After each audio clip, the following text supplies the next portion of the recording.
y'all, including the annual lamb slaughter. You already know. Then it's the Hebrew Academy trial. Oh boy. Next we got the children's party. Then you know we got General Muhammad's scripture breakdown class and the Hebrew Academy graduation. The Lord's 56th annual Passover. Pay your Passover fee. It's only $200 to get all these exclusive events. Real black culture. The general's in attendance and the stage is set. It's going down. April the 12th in Atlanta, Georgia. This event is only for the Black, Hispanic, and Native Indigenous people. We got a week full of events from April the 9th and the 13th. But remember, you got to pay that Passover fee. It's only $200 to get every event exclusively. Here's the itinerary for the Lord's 56th annual Passover. April the 9th is the annual lamb slaughter. April the 10th is the kids' party. At 7 p.m. later that night, General Muhammad's scripture breakdown class. April the 11th, the Hebrew Academy graduation.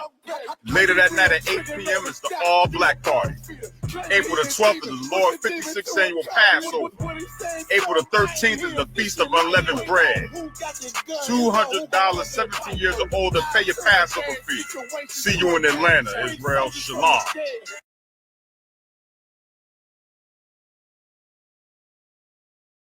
Welcome to Atlanta.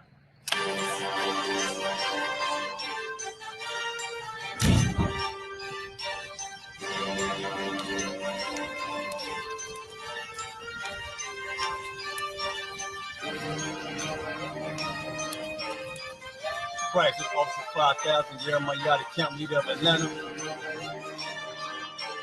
Passover 2025. Starting April the 9th, we got the lamb slaughter. April the 10th, we got General Muhammad's class. April the 11th, we got the black party that's going to have the Hebrew graduation. April the 12th, in Atlanta, Georgia, the 56th annual Passover, the only Passover under Commandant Yahanna.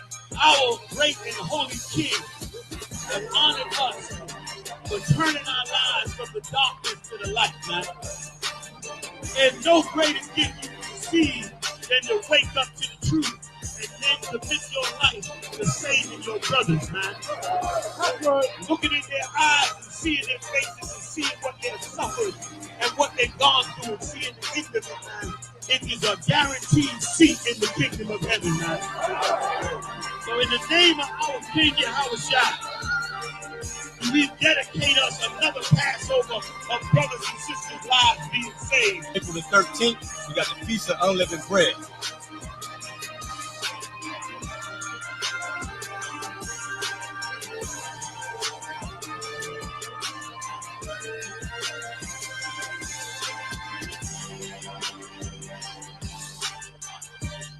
Shalom.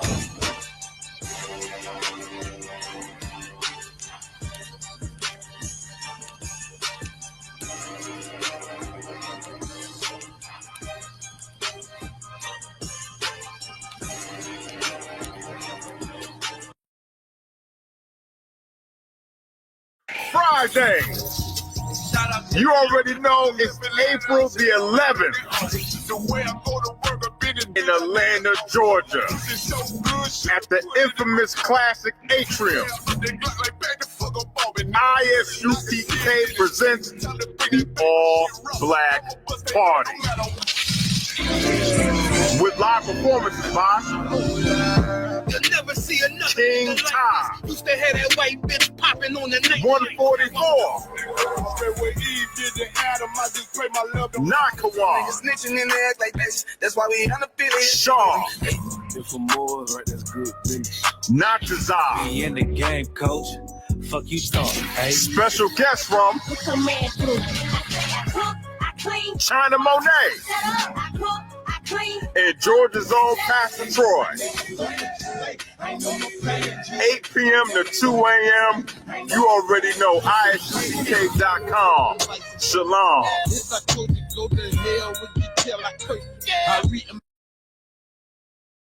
Shalom.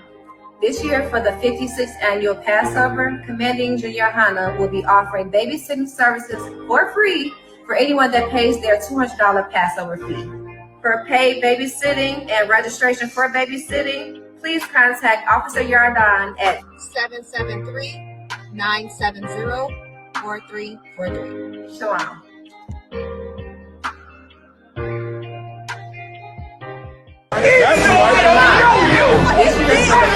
Nobody tell you crap. You know why? Because I never saw you before. But you are a black man like me. This is Black Watch with Commandant General Yahanna, the only man to lead blacks, Latinos, and Native Americans. God made man on this earth. The white man he make man. God made man. God wants man to obey him. Bringing you real news. We don't need a black man in the White House. You need a black man in every black house. For many years, there's a lot of black people who didn't realize how deep the racism of white America was. You ain't gonna do nothing unless you decide where you gonna stand at with the Most High. This station is now the ultimate power in the universe.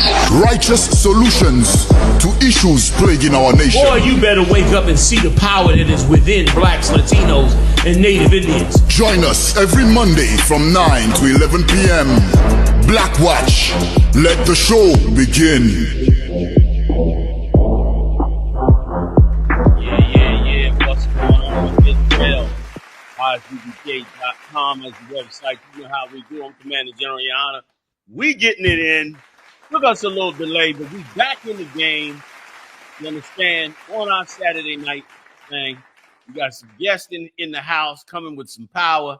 You know what I mean? The leader, well, I think they don't refer to him any longer as the leader of the Proud Boys. I'm assuming that's for security of some sort. But we got Enrique Tarrio, okay, of the Proud Boys in the building, fresh off of doing time like a black man. Congratulations, warrior. You know what I'm saying?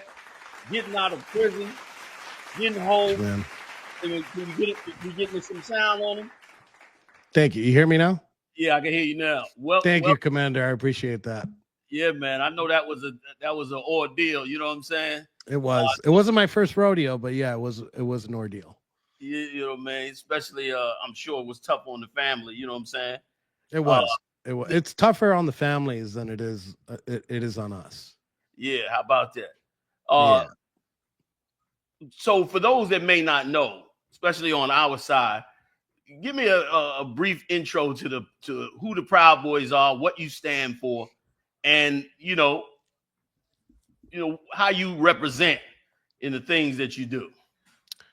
Well, just to tell you a little bit about the Proud Boys, we were started as a joke in 2016 to try to get a 25-year-old virgin laid on a podcast similar to this, and it kind of grew teeth, and it's not a joke anymore. But our basic principles are make better men. How do you make better men? You make better brothers, you make better fathers, better neighbors. We do believe in putting the family first, even before the club itself. We don't care what religion, what race, what cultural background you are. If you believe the West is the best, Western civilization, then you're welcome to be part of our group. Also, it's 2025, and I have to say this, but you have to be born a man.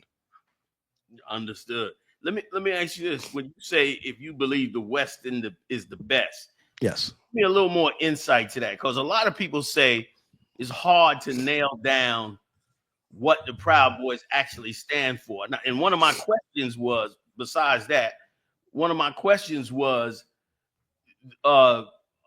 do the Proud Boys consider themselves sort of constitutional conservatives, or that doesn't matter?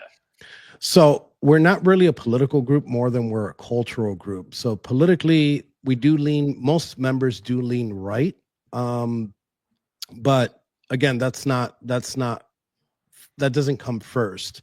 Because of our values, which our tenets include some of those constitutional values. Yes, most of us are constitutional conservatives, but we lean a little bit more into the libertarian space, where we just want to be left alone. And something that we always say is that there's two types of people in the world.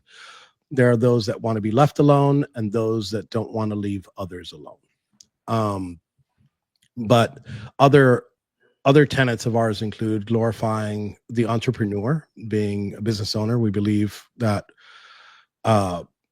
if you're focused on government, right, as like a way to oppress the people, it actually starts at home, and it starts with your boss, because your boss has actually more control over you than the president of the United States, because your boss tells you what time you got to wake up, what time you could leave, what time you could see your kids, what time you could pick up your kids, the time that you spend with your family. So when guys come in, I personally try to get the guys to start their own business. But there are other tenets like venerate the housewife, which we believe is under attack. But go ahead. Real quick, so I can understand. So the majority of you are constitutional conservatives. Majority, yes. But it's not a bedrock tenet of your organization. No. But oppression and those that would oppress you, like your boss and others, yes, that is a tenet of your organization. Like you believe yes, in eliminating the oppression of others that are, that of those that would oppress you, including corporations, I'm assuming, including unjust powers over you from various governments, city, yes, state, federal, yada yada, military as well, I'm assuming. That is correct. Those types of tenets. Yeah, another one of our tenets is shrink the government as much as possible. Less government, less interference, less oppression. And when it comes to corporations, because you mentioned corporations, I don't technically have a problem with corporations. I do have a problem with corporations when they get kickbacks from the government, or the government uses the corporation as a means to subvert the Constitution, right? We saw this a lot in the years of starting in 2016. I guess you saw it more in 2016 and moving forward, where the government can't, I guess, I'm going to say this in quotes, the government can't violate our free speech rights, so they use the pressure that they have on these corporations, like the social media sites like Facebook, Twitter, and other corporations, to kind of quell our voices. And if I disagree with somebody, or I dislike, I'm Cuban, so I hate communism, but right. I don't, the person sitting across the street with the Che Guevara flag, as distasteful as I find it, I do see it as their free speech and their rights, and it shouldn't be violated. So I take it based on that. Sorry to cut you off, but I take it based on that you also then have to be fully against things like Nazism, things yes, like white supremacy, yes, things like that. Am I wrong? Or no, you're totally right. Any ism, whether it's Nazism, fascism, communism, any form of high authority or oppressive authority, we are against. Okay. That I could say for the entire organization, that's pretty much across the board. Okay. Now, before I want to talk to you a little bit about your arrest and all that, but I also want to ask you just a little bit about the founding. First of all, I saw an interview with you that said you did not want to be, spoken as the leader. You didn't want that term used anymore. Yeah, I'm not. And another thing is, we back in 2021, we told each other that we wouldn't be talking about how we're structured, how the structure of the organization is. Just for, like you said in the beginning, it's for safety purposes. We saw what happened with Gavin McInnes back in 2018, and we also saw it going into the events at the Capitol on January 6th, where obviously I wasn't there. I was still arrested and sentenced to 2 years. But how did that identifying you as the leader create that situation with Gavin and with the Capitol? How did you were you just targeted based on their belief that your members were there, or yeah, I think it's more of a marketing thing for the Department of Justice. They needed a head on a pike. And at the moment, they were trying to find the main head, which was Donald Trump. And they were attempting to get to them. So I think I was one of the louder voices during January 6th that my group was there. And they needed to showboat me around and be like, look what happens when you speak against. Because I celebrated the events of January 6th on that day. If that's a crime, then I'm guilty. But that isn't a crime and a constitutional America that I don't believe exists at the moment. Why did you celebrate it? Did you celebrate? Tell me why you celebrated that. I think somebody asked me this, if I can describe the events at the Capitol in one word, and the word I thought of, the first word that popped into my head was accountability, right? Accountability, right? I believe, and a lot of people say, oh, it was Trump that said that the election was stolen, and I believe that the stolen election was the straw that broke the camel's back. But for a very long time, beginning in 2016, with Hillary Clinton calling us a basket of deplorables, we were kicked off of social media, which is the new town square. I could sit in a corner and hold a sign for hours on end. It won't be as effective as just a social media post. So they knew that that was dangerous. They quelled our voices. Then they definanced us. They took us off credit card processors, PayPal, Cash App, like all this stuff that regular people use. They took that off. And with me, they debanked me. They took me off. They closed my bank account completely. I couldn't go to the major banks like Chase, Bank of America. Then we had the COVID lockdowns, right? Which were oppressive. And then we had maybe a point that we might disagree with. We had those riots in 2020, right? And the caused by George Floyd, right? The events that happened with George Floyd. And then we saw that law enforcement and the prosecutors didn't do much in that sense. And then when it comes to the Capitol, they got every single person that walked into the Capitol. And I think if Donald Trump wouldn't have won the 2024 election, I think they would have targeted every single person that stepped foot in DC that was a Trump supporter. And as far as I know, I think they would have gone beyond that, because obviously I wasn't there and I got it. So I think that stopped it. But now, to go back on my original, go ahead. Go ahead. No, let me let you finish, please. To go back on my original point, I think that what ended up happening is, like, people were angry. People were angry with all of that. And at some point, whether people believe that Trump supporters were wrong or right about what happened at the Capitol, they were angry. I was angry. So let me get clear, if you don't mind. Go ahead. Just so I can be clear, the audience can be clear as well. Are you saying that because of injustices, yes, things that you thought were unjust, like the non-prosecutions that took place under the George, based on the George Floyd death, and I'm assuming the fires and the riots and so forth and so on. Yes. You felt like those things were unjust. So, well, no, I'm not saying that they're unjust. It's more of an equality thing, right? Okay. And I think that at that time, and we're not talking about, I guess we're not talking about equality across the board. We're talking about equality when it comes to protests, right?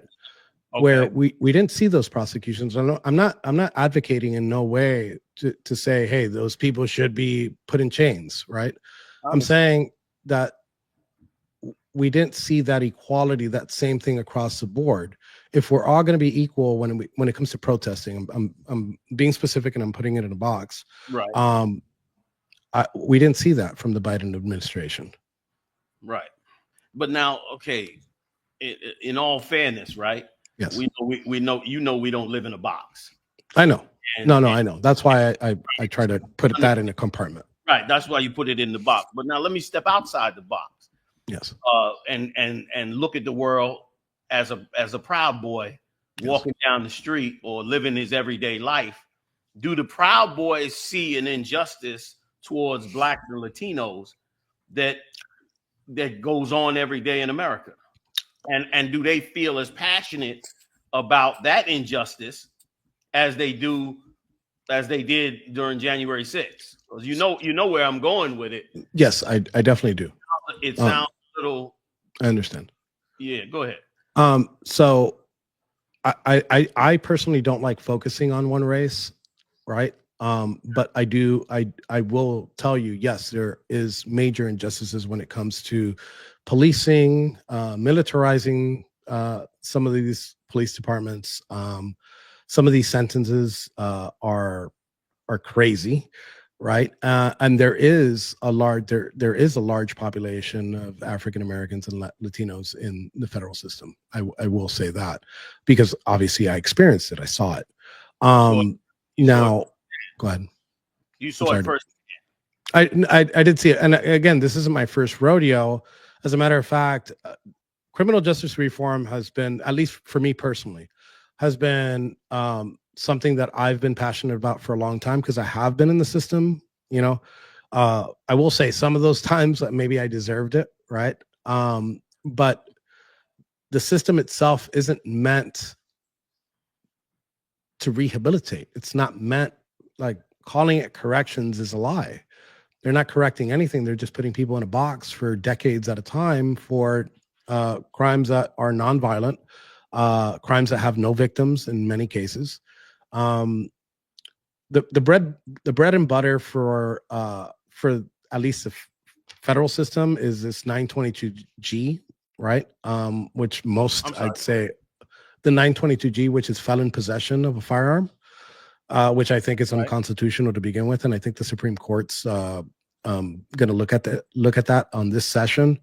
But I do see injustices happen, and I don't like focusing on one race, but I will tell you, by the numbers, by what I see, is that these sentences are way too high. The arrests and the conviction rates are way too high. The rules for going to trial for the feds. Are they for a specific demographic? Like, let's be honest, you saw the full deal firsthand, and you know what I advocate for. So I know. Did I lose you? No, I hear you. You cut out a second, but I heard what you said. So, I will tell you that there is a big population of the prison system that are Blacks and Latinos. I will tell you that. Yes, I did see that. I cannot by no means can I say that they're not. Right, and you were born in America. You're yes. a native Floridian, as they say. Yeah. You've been all across this country. Of course, I want to nail you to the board on whether or not this is just another example of, can you hold off on that one? Yeah. No, huh? You good?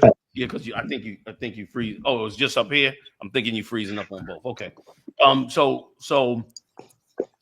just from your view, your life, your experience, as well as the latest experience, are we living in a country, or have we been living in a country where it's been unfair treatment of the ex-slaves of the United States of America? Can you, as a Proud Boy, say that is true?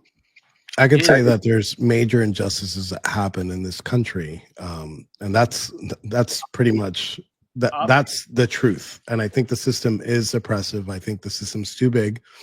I think the system needs to shrink. I saw a clip from the earlier show, and I don't think you're a big fan of Elon Musk. I am. I understand. I don't know the man. Mm-hmm. I've never met him. I only know what comes out of his mouth. Mm-hmm. Okay. And I only know what I saw, at, the rally where he simply saluted the Nazi salute that he attempted to say was not a Nazi salute. And anybody who's been who has studied Nazism and the Nazi Party and, enjoyed watching the old tapes and the things that were done clearly knows that is a clearly Nazi salute. we know from his policies. I don't even want to say his. I can say it, I believe it's his policy. He's not the one implementing it. That his actions have been extremely detrimental to blacks and Latinos, especially in Washington D.C. And we could definitely get into that. I mean, because of course it also ties to, you know, the very man that pardoned you from a 22-year prison sentence. Mm-hmm. You know what I mean? You know, Donald Trump. And so it's definitely something we should talk about. And it's not with Hebrew Israelites, it's not personal. It's not we don't have a personal hatred of white people, but we do have a personal hatred of those that would oppress us, especially white supremacists and Nazis and the like. So in that respect, yeah, Elon Musk is a problem. So just, Commander, playing devil's advocate here. Do you agree with anything that he's doing with the Department of Government Efficiency and shrinking the government in any way? When we talk about like the IRS, when we're talking about the Department of Education, which I don't think should exist, period. But do you at least with that portion, putting it back in a box, do you disagree with that portion? Okay, I don't disagree. I think it's an absolute great idea to reduce the government. That's conservatives have always had that idea. Conservatives have always tried to do that. It's always been a struggle in Congress and in the Senate to accomplish that. However, what Elon Musk is doing, I don't believe for a moment is shrinking the government.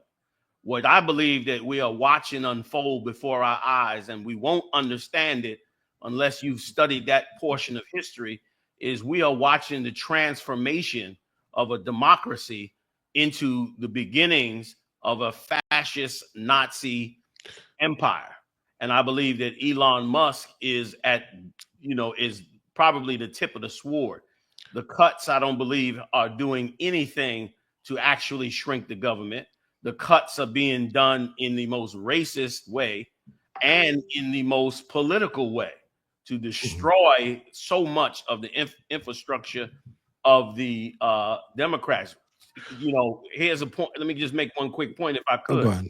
Like, what would be the point of having a Department of Justice wipe out all the records that they have built over so many decades of the crimes being done by police officers, which we all know, any American that's grown up in this empire knows that those Department of Justice records of crimes of police officers are mainly based on the crimes that were done to blacks and Latinos, rapes, murders, robberies, drug dealing operations, so many heinous crimes. And they call, like, how does that help shrink government? Commander, so we've been on, I think this is our third time that we've spoken. Just again to kind of, I guess, go on a back and forth on this, because I do want to talk about this. So when you said that you're seeing the democracy turn into like this fascism right before your eyes, I think that you've said to me before that you believe that, and correct me if I'm wrong here, you believe that the government instituted by the United States has always been oppressive. Sure. Do you believe it? In your belief, do you believe it started as a democracy, and at some point was that democracy that you speak of? No. Okay. It started as a republic. Yes. Okay. And that's what I believe. Yes. Right. Had it stayed a republic and held true to its tenets, even to the fact that birthright citizenship was eventually added to the Constitution to protect blacks from going into slavery. Like, what was so great, and I don't endorse the United States government, but what was so good about that constitutional republic was that they stuck to their own rules, and they made rules that they believed from its inception, starting from the Constitution itself on forward, that they made these rules to be as fair and just as they possibly can. And I believe that they attempted to do that. They attempted to do it, especially since they got it was born out of an already oppressive government, the Queen of England, Queen of England. So I believe that they were attempting to do something good, and probably on the face of this earth, in terms of what we consider heathens, those outside of the 12 lost tribes of Israel, I believe that they have done probably one of the best jobs at attempting to establish that. Here's where the problem comes in. You sound very pro-America right now, Commander. I do, but you got to let me tell you the next line. Here's the problem. The white man is the devil the Bible speaks of. So you can give him the most proper government, the most fair and equitable government. You can give him a government that is absolutely the best for people on earth. The problem with him is he will not stay at home. He will not allow that government to be just. He will corrupt that government. It will be his, like, corrupting people and governments and corporations for their own financial benefit is something they were doing even before slavery. You know what I mean? Part of why they ended up having to write this government, because they were already subverting the government of England by being Freemasons, which was illegal at the time. And they were already operating underneath England with their own undermining programs, which led to, again, probably one of the best ideas of a government you could find. But then, of course, as usual, they went and undermined it. And let me just say, for blacks and Latinos, and I'll pass it back to you real quick. For blacks and Latinos, from 1865 from the emancipation of proclamation to today, should have been a republic that held to those tenets.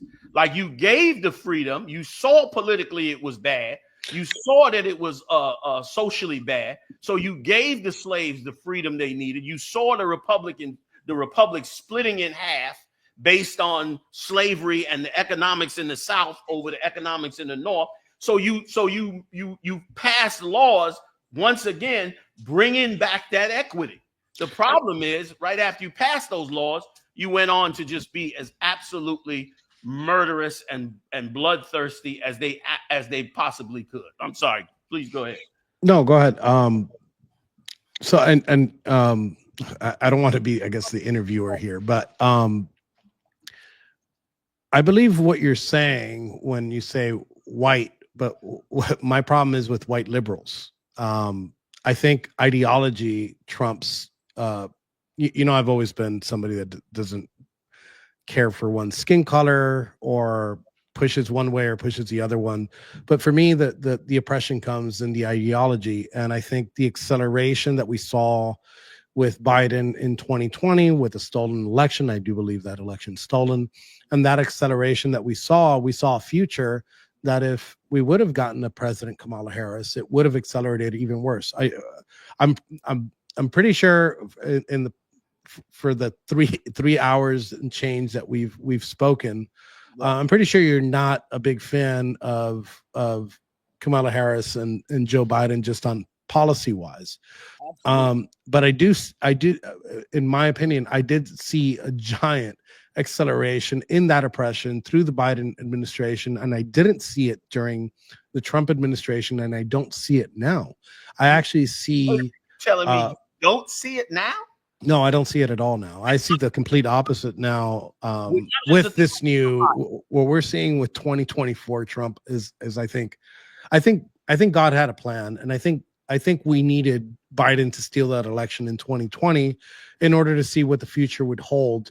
And so we could see the Trump that we're seeing now in 2024. Come on, man. You telling me with Latinos being taken to Guantanamo Bay on military planes, chained up like terrorists, with the promising of emptying out 1 million prisoners and shipping them out of the country. We were the closest that we've ever been to World War III with Joe Biden. Listen, I'm not fighting for Joe Biden or Democrat. I know you're not. I completely agree with you when you say we could have been in World War III. Listen, both of them are part of this so-called Constitution Republican. One side is run by Wall Street, Joe Biden and Kamala Harris. The other side is run by rich, private, mostly conservative, rich white men that have rich corporations. My point is, both sides are run by the rich because the republic itself has already been sacked by these rich sides. And so I totally agree with you that the Democratic side is bad as well. But you cannot tell me, for us, for you and me with your Latino skin and my brown skin, you're not going to tell me that it is any better on this side of the fence when he just wiped out the history of police officers. Let me ask you this. The Proud Boys believe in gun ownership, correct? Yes. Yes. Okay. And I know you do too. Yeah, absolutely. You know what I mean? The brothers told me recently I can't put my guns on the wall when I'm on tape. So I ain't doing it. But a little vanity in me makes me want to, show my stuff. But anyway, here's my point. Go ahead. Okay, you believe in that. Donald Trump is now saying that police officers should confiscate weapons and then let it go to court afterward. Do you agree with that? I don't agree with that, and I'm gonna be 100% sincere with you when it comes to something that's not like major policies that's happened in the course of the past 2 months. Okay. And it's actually been super refreshing. I have disconnected almost completely from the news machine. And only I'll probably capture like major stories. So maybe the next time I come on, we could talk about him confiscating guns at some point. I would tell you on its face, I wouldn't agree with that, but I don't. Go ahead. But regardless of the fact, I'll tell you where I agree with you again. I think both parties are ran by corporations and billionaires and something close to the oligarchy, right? But I think now here's where I disagree with you. I think the president is different. I think the president has a different agenda than most of these Republicans that have been around. It's not politics as usual. It's not business as usual. Even if you're not a fan of Donald Trump policies and you are for small government, I don't think too many people would disagree with me with saying Donald Trump has been a stick of dynamite into a system that needed a reset.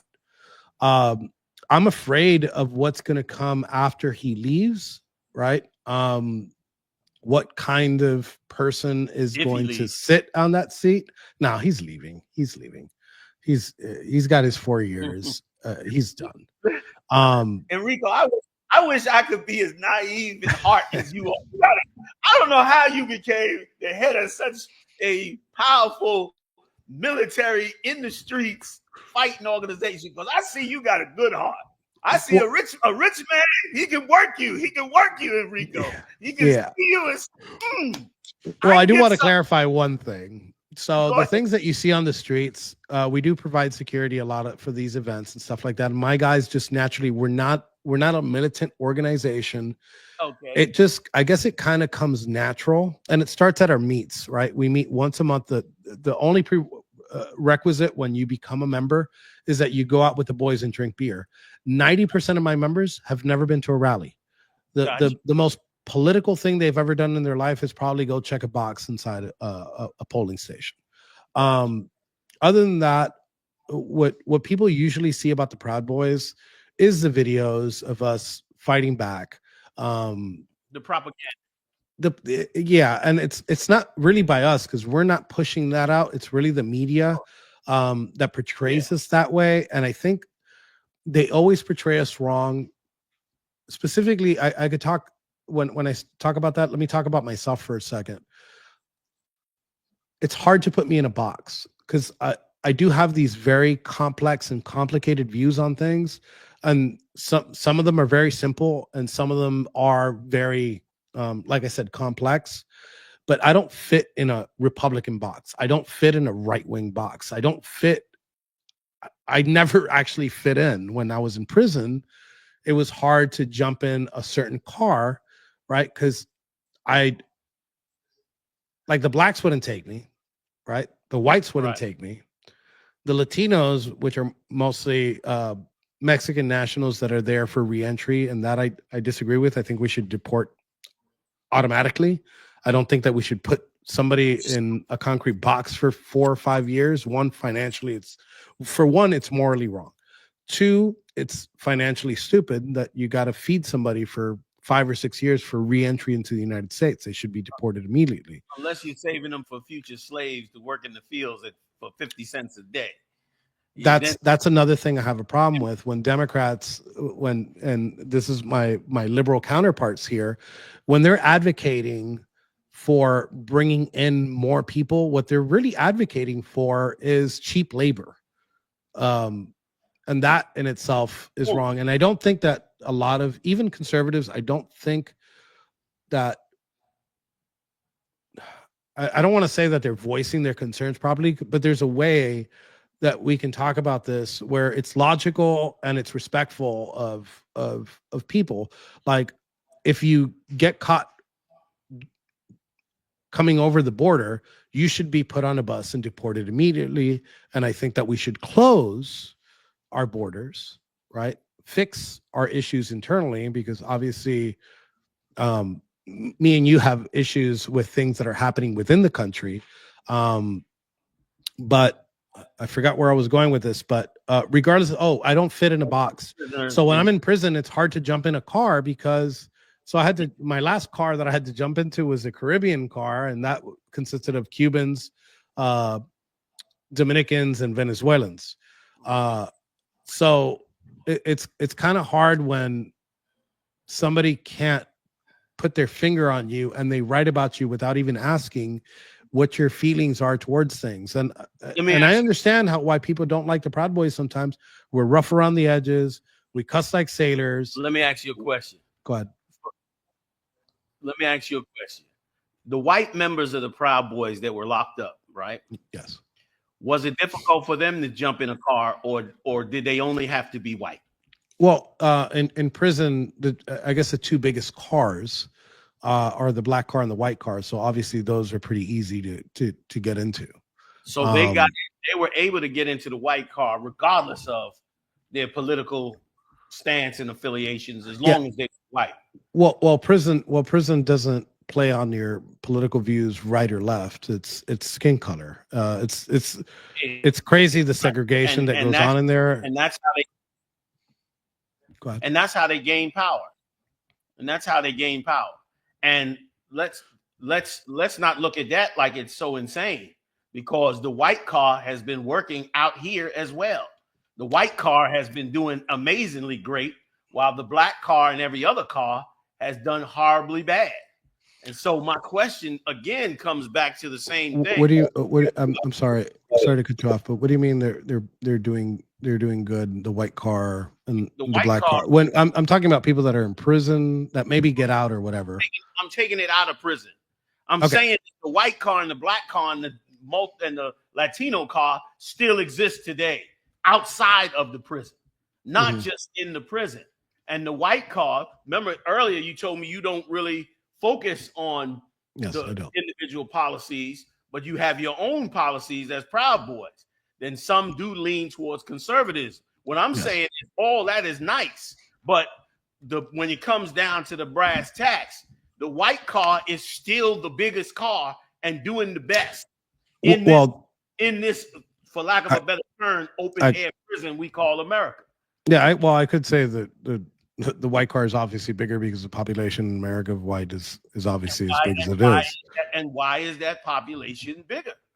Why is that population bigger? Because are you asking me why the white population is bigger? I'm saying rhetorically that car is bigger because what it's done to the other cars outside of prison. That's what made that car bigger. What you're witnessing right now with Donald Trump's deportation policies, and I'm not here or there with the policies. As you know, Hebrew Israelites are concerned with the well-being of our 12 tribes. It's not personal. There are black Latino criminals. There are all kinds that are innocent, that are criminals. My point is this, that regardless of what a Latino may be in his personal life, if he doesn't have a car strong enough and big enough to stop the other cars. As you know, now that you've done a little time, you know, if today or tomorrow that Latino car is not strong enough, it's a great possibility that they could be severely harmed by the other cars. What I'm saying is this: what Donald Trump, the reason why I'm saying Donald Trump's policies is so horrible, as bad as the Democrats just do it in a nicer way. The Democrats will send us to the abortion clinics and kill us all. Donald Trump will deport us and brutalize us in the streets with white supremacist cops. It's the same thing. What I'm saying is that two things I'm saying. One, that the Latino car has to be strong enough to protect itself. And second, you know, Enrique, it seems like rich men have been able to implement their policies on you that do not really affect your people, but affect the country as a whole, while the country affects your people in a negative way.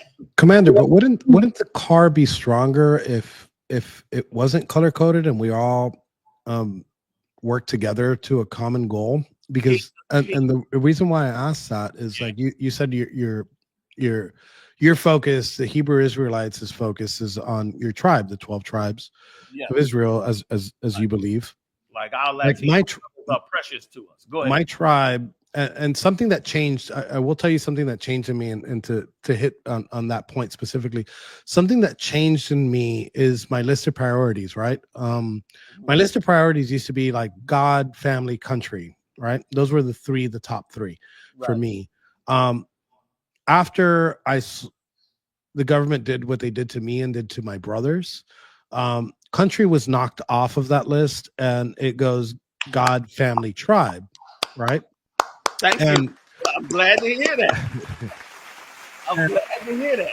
My tribe is my people. My tribe is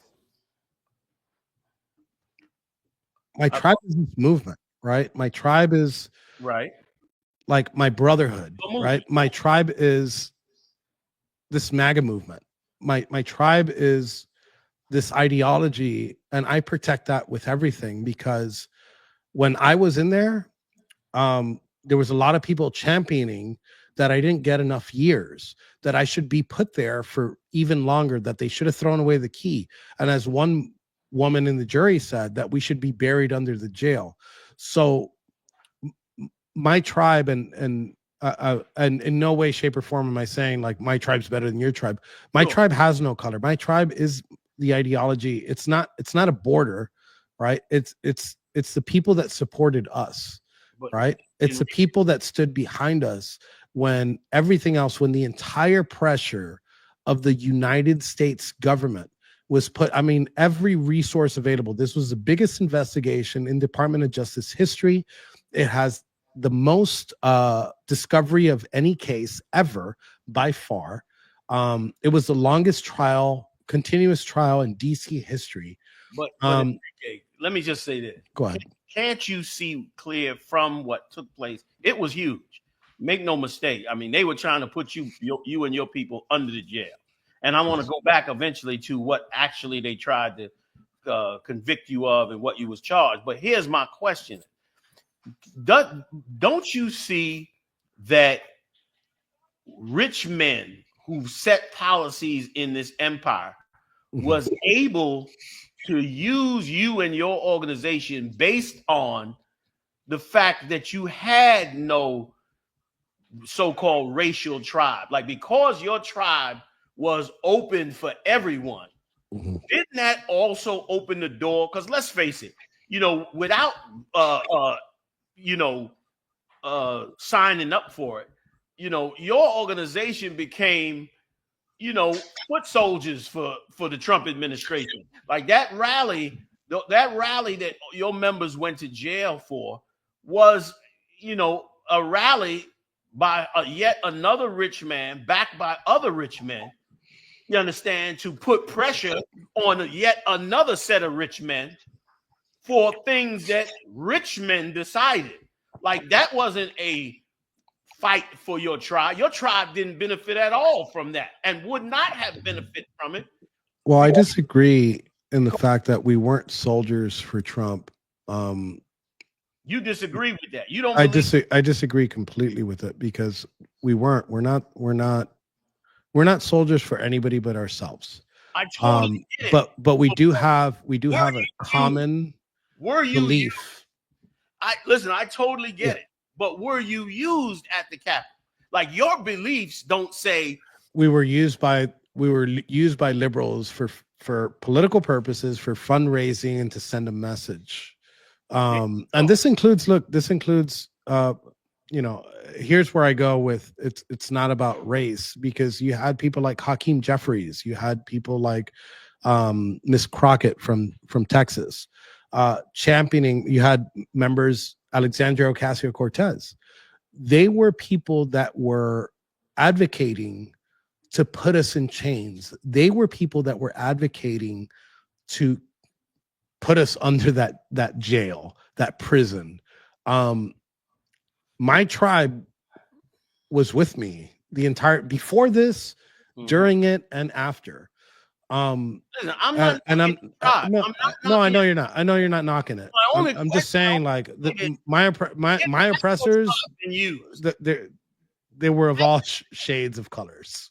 But have they been used by those that are rich and in power?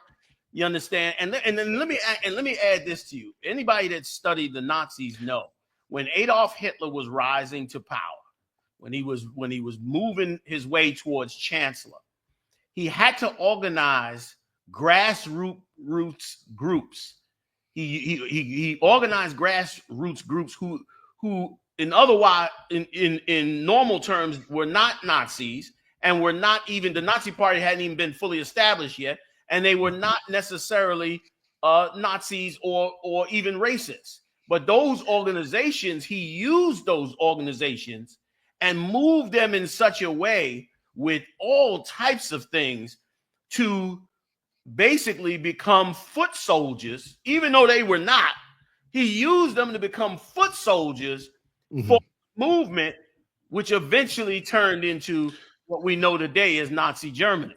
And don't you see that the Proud Boys and yourself being a Cuban American, can't you see that you all have been sucked up into, based on, we all have, listen, I got conservative beliefs too. I got like the Second Amendment. I know you do. I know you do. We believe in that.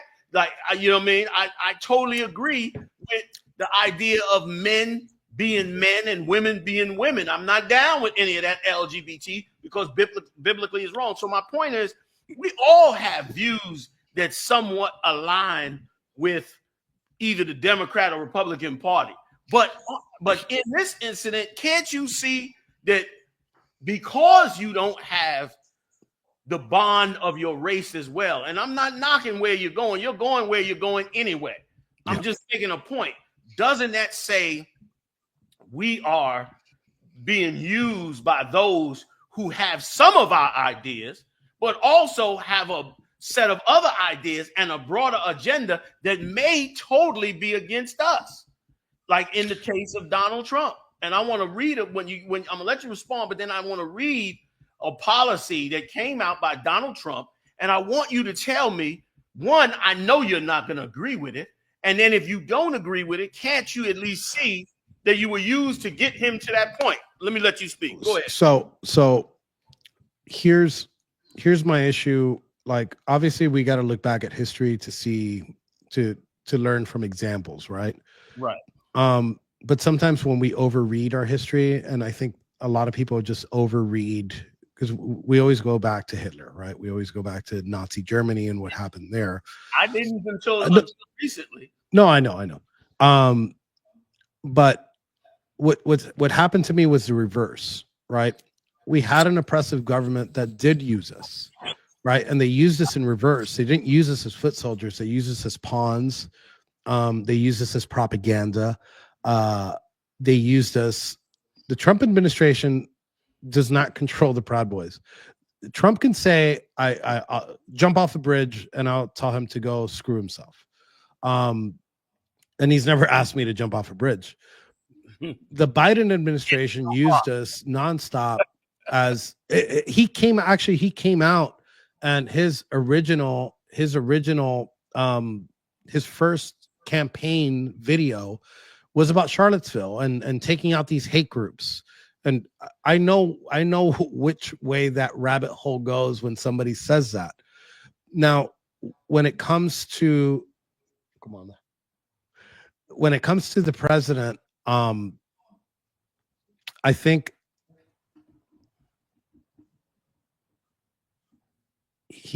I'm sorry, there's something going off over here.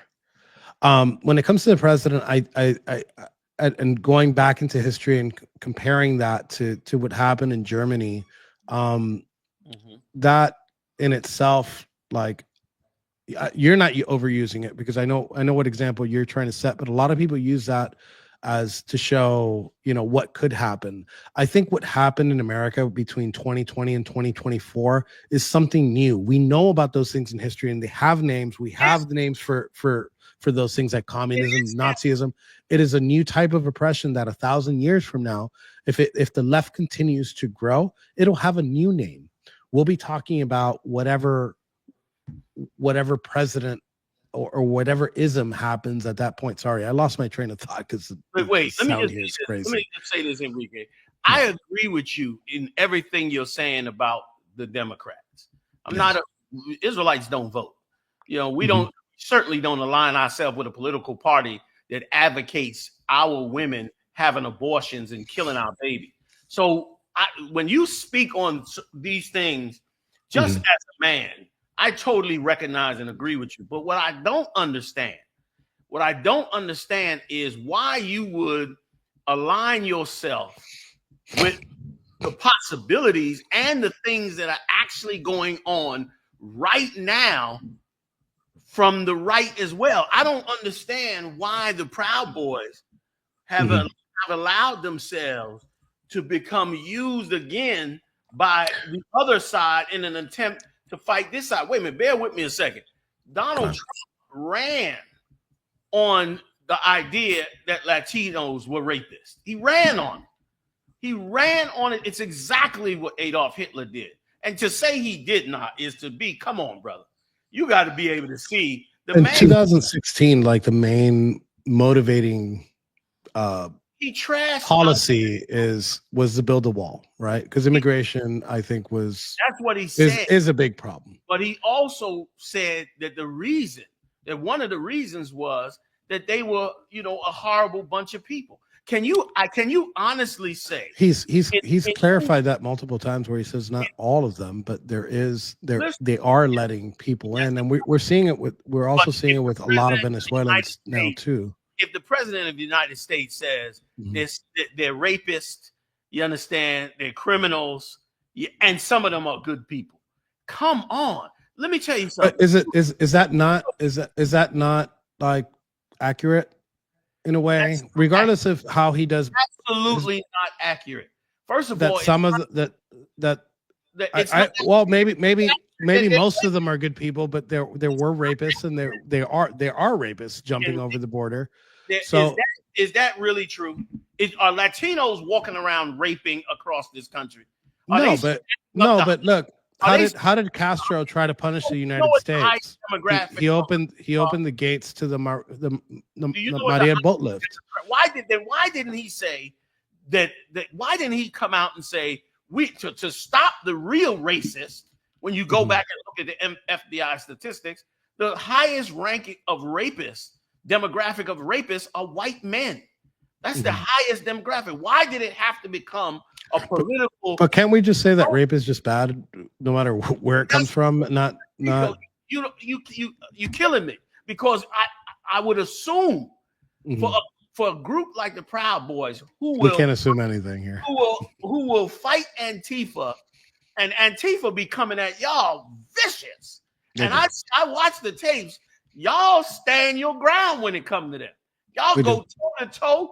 Y'all about bloods and bumps out there in them streets when it comes to your issues. But I can't understand how you could align yourself with, once again, with rich men and rich organizations who will use you. You can't tell me that Latinos are the rapists in America when theirs, not mine, Their statistics say white men are the rapists. And for him to not be able to bring that out and to say it, and for you being a Proud Boy who I assume has a set of principles, stands on the principles, and will not budge off those principles for everybody. Like you said, he said jump off a bridge. You're not doing that. But why is it that you accept that misbehavior of what he does? Listen, the Hebrew Israelites, if other Hebrew Israelites misconstrue the policy of Hebrew Israelites, we are first to turn on them. We are first to set the record straight. Welcome to the MAGA movement, then, because that's exactly what we do with these Republicans that don't fall in line. But you seem to not be willing to do that. With the new right. I'm sorry? You seem to not be willing to do that when it comes, like, tell me if I'm wrong. Have not Latinos, I'm talking regular, hardworking, straight up, legitimate Latinos, and you know the community better than me, across this country, have they not in the last 2 months lived a life of full out terror and fear? I don't think so. I think we saw it on November 5th when, like, he grew his Latino in the United States of America right now live in total fear. I'm not even talking about the illegal. I'm talking about the legal ones. You're telling me the legal ones that can vote. They voted for him in bigger numbers now than they ever did in 2016 or 2020. I'm not talking about their vote. Donald Trump didn't reveal the depth of his policy until he became. Nobody knew him. You understand? He said it. He said he was going to deport. He did say he was. Yes. But nobody knew that he would be as vicious as he is in a Nazi way until he got into office. And I would say that they weren't listening to his words before he was coming in, because that's exactly what he campaigned on. I'm actually happy on that policy. Let's say you're right. Let's say you're right. Then my question again, let's say you're right. For Latinos who are legitimate in the United States, have no criminal record, have no issue, like yourself, who have no issue, many born here, you're not going to tell me that there is an uncomfortability in the Latino community right now because of the way he and his stormtroopers have handled them. Many of them, now reports are coming out that many of them are being deported. And how can you align yourself? Are U.S. citizens being deported? That's the reports that's beginning to come out. We haven't confirmed them. We haven't confirmed them yet, but that is what we're hearing. But let's not even speculate. We can't speculate on it. I mean, I haven't heard it. I haven't been in the news. I'm pretty sure that as a U.S. citizen, nobody's getting deported. I just want you to give me the grasp on the entire community and whether or not I am correct. And I know I'm correct because, of course, we have tons of Latinos in our organization. I think you're partially correct. I think that there is a big fear from the Latino community. Well, hold on. Let me finish. We might be on different terms, but I thought I had a hardcore. I agree that liberal Latinos right now are probably living in constant fear. I think it's unjustified fear, and I think it's uneducated fear that we're seeing from them. Obviously, the world is very politicized. Right.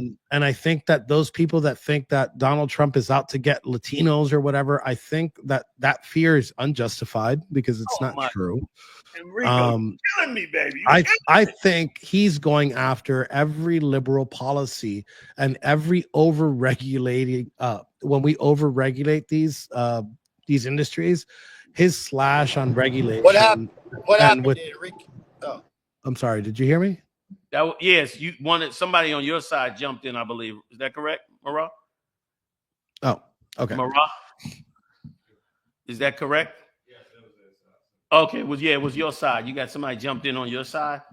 I don't know if it was somebody on the side. Anyway, go ahead, please. So I just think obviously there's maybe there is a little bit of reason to fear when it comes to some of these policies for some of these liberals because they thought they had it in the bag.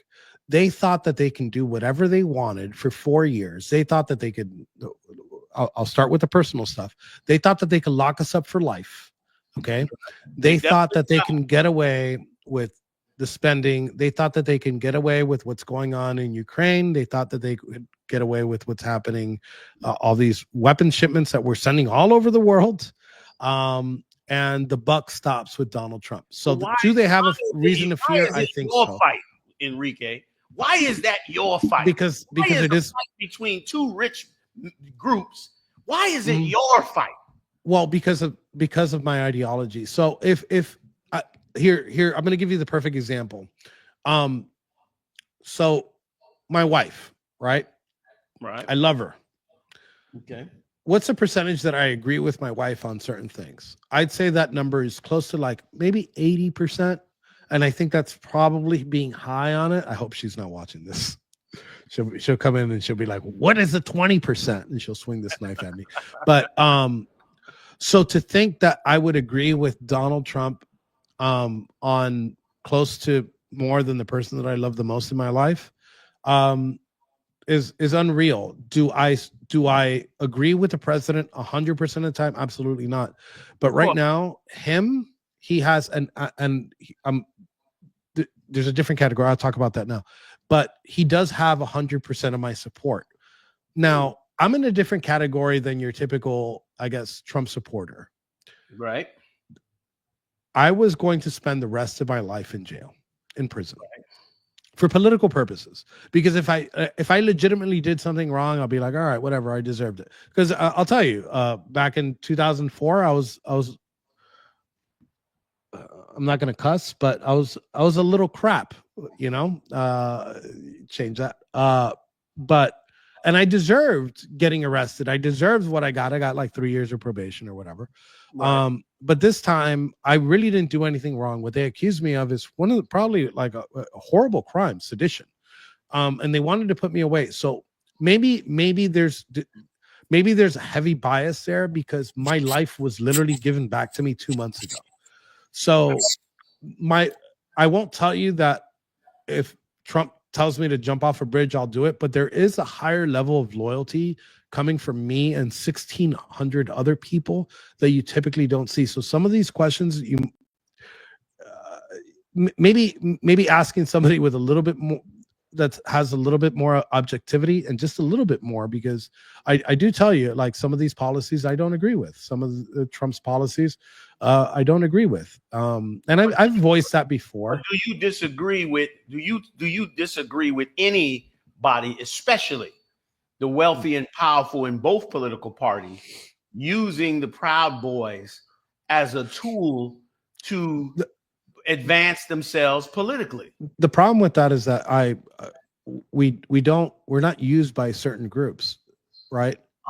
We're not used. You almost faced 22 years in prison because of Biden using me. So there, I'll agree with you. But the Trump administration using me as security tried to give you 22 years in prison. Well, they didn't try to. They gave it to me. Yeah, they gave it to you. Donald Trump won the election. He was able to get you out of it. But here's the thing. You fell in it because of your alignment with one side. That's all. You started out, the Proud Boys never started out saying that they were Republicans. Never walked down that road. Now, correct me if I'm wrong. In the early days of the Proud Boys, you never even wore tactical clothing. You wore polo shirts. Well, we started wearing tactical clothing when we started getting stabbed in the streets. Understood. I've been stabbed myself. Understood. But which was, of course, political rivals being used against one another by, once again, two rich organizations that utilized you and used you and bounced you back and forth, that practically forced you to one side, and then basically almost got you destroyed in their mess. Like, why? I think you're decided to be separate from groups and build on the things that they. Commander, here's where I think I disagree with you. Go ahead. Your typical Republican establishment would use us, right? Your typical liberal Democratic establishment would. Mm-hmm. When it comes to Donald Trump, he's not a Republican. He's not a Democrat, or I'd say now he's a Republican because the party has shifted. The party has shifted dramatically, radically, I'd say. And it was because of this MAGA movement. This MAGA movement is bigger than the president. These beliefs that I have now aren't because of Donald Trump. I've always had these beliefs. I had these beliefs when I worked for Ron Paul in 2006. I'm sorry? I believe you on many of them, but I believe some of them you're being influenced by. Let me read something to you. Go ahead. Listen to this really quick. Now, this is going back to 2020. It's before, all the madness, right? Mm-hmm. The NAAC Legal Defense and Educational Fund filed a federal lawsuit challenging the then President Trump's executive order on combating race and sex stereotypes that prohibited free speech, activities, and workplace training that address or promote diversity, equity, and inclusion. Here's my question to you. Here's my question. I know it's a big story. Everybody's talking about diversity and all of that. My question is simply this. Give me this from the broad point of view. Okay. Should a Proud Boy, yes, who recognizes that in the workplace, in any workplace, that there is that based on race, that there is a disadvantage given to one race over another because of the power that the other race has against the other, is it the Proud Boys and yourself policy to say, in this case, in this particular case, not in all, but in this particular case, because we believe in a constitutional republic, as we should, yes, or in this case, as we live under, should there be some policy in any way, shape, or form that does not allow one race to use its advantage, whether it be people, whether it be having had slaves in the past, whether it be whatever it is that creates this dynamic? Should there be something in place that says you cannot just use your advantage to wipe out the people on the other side?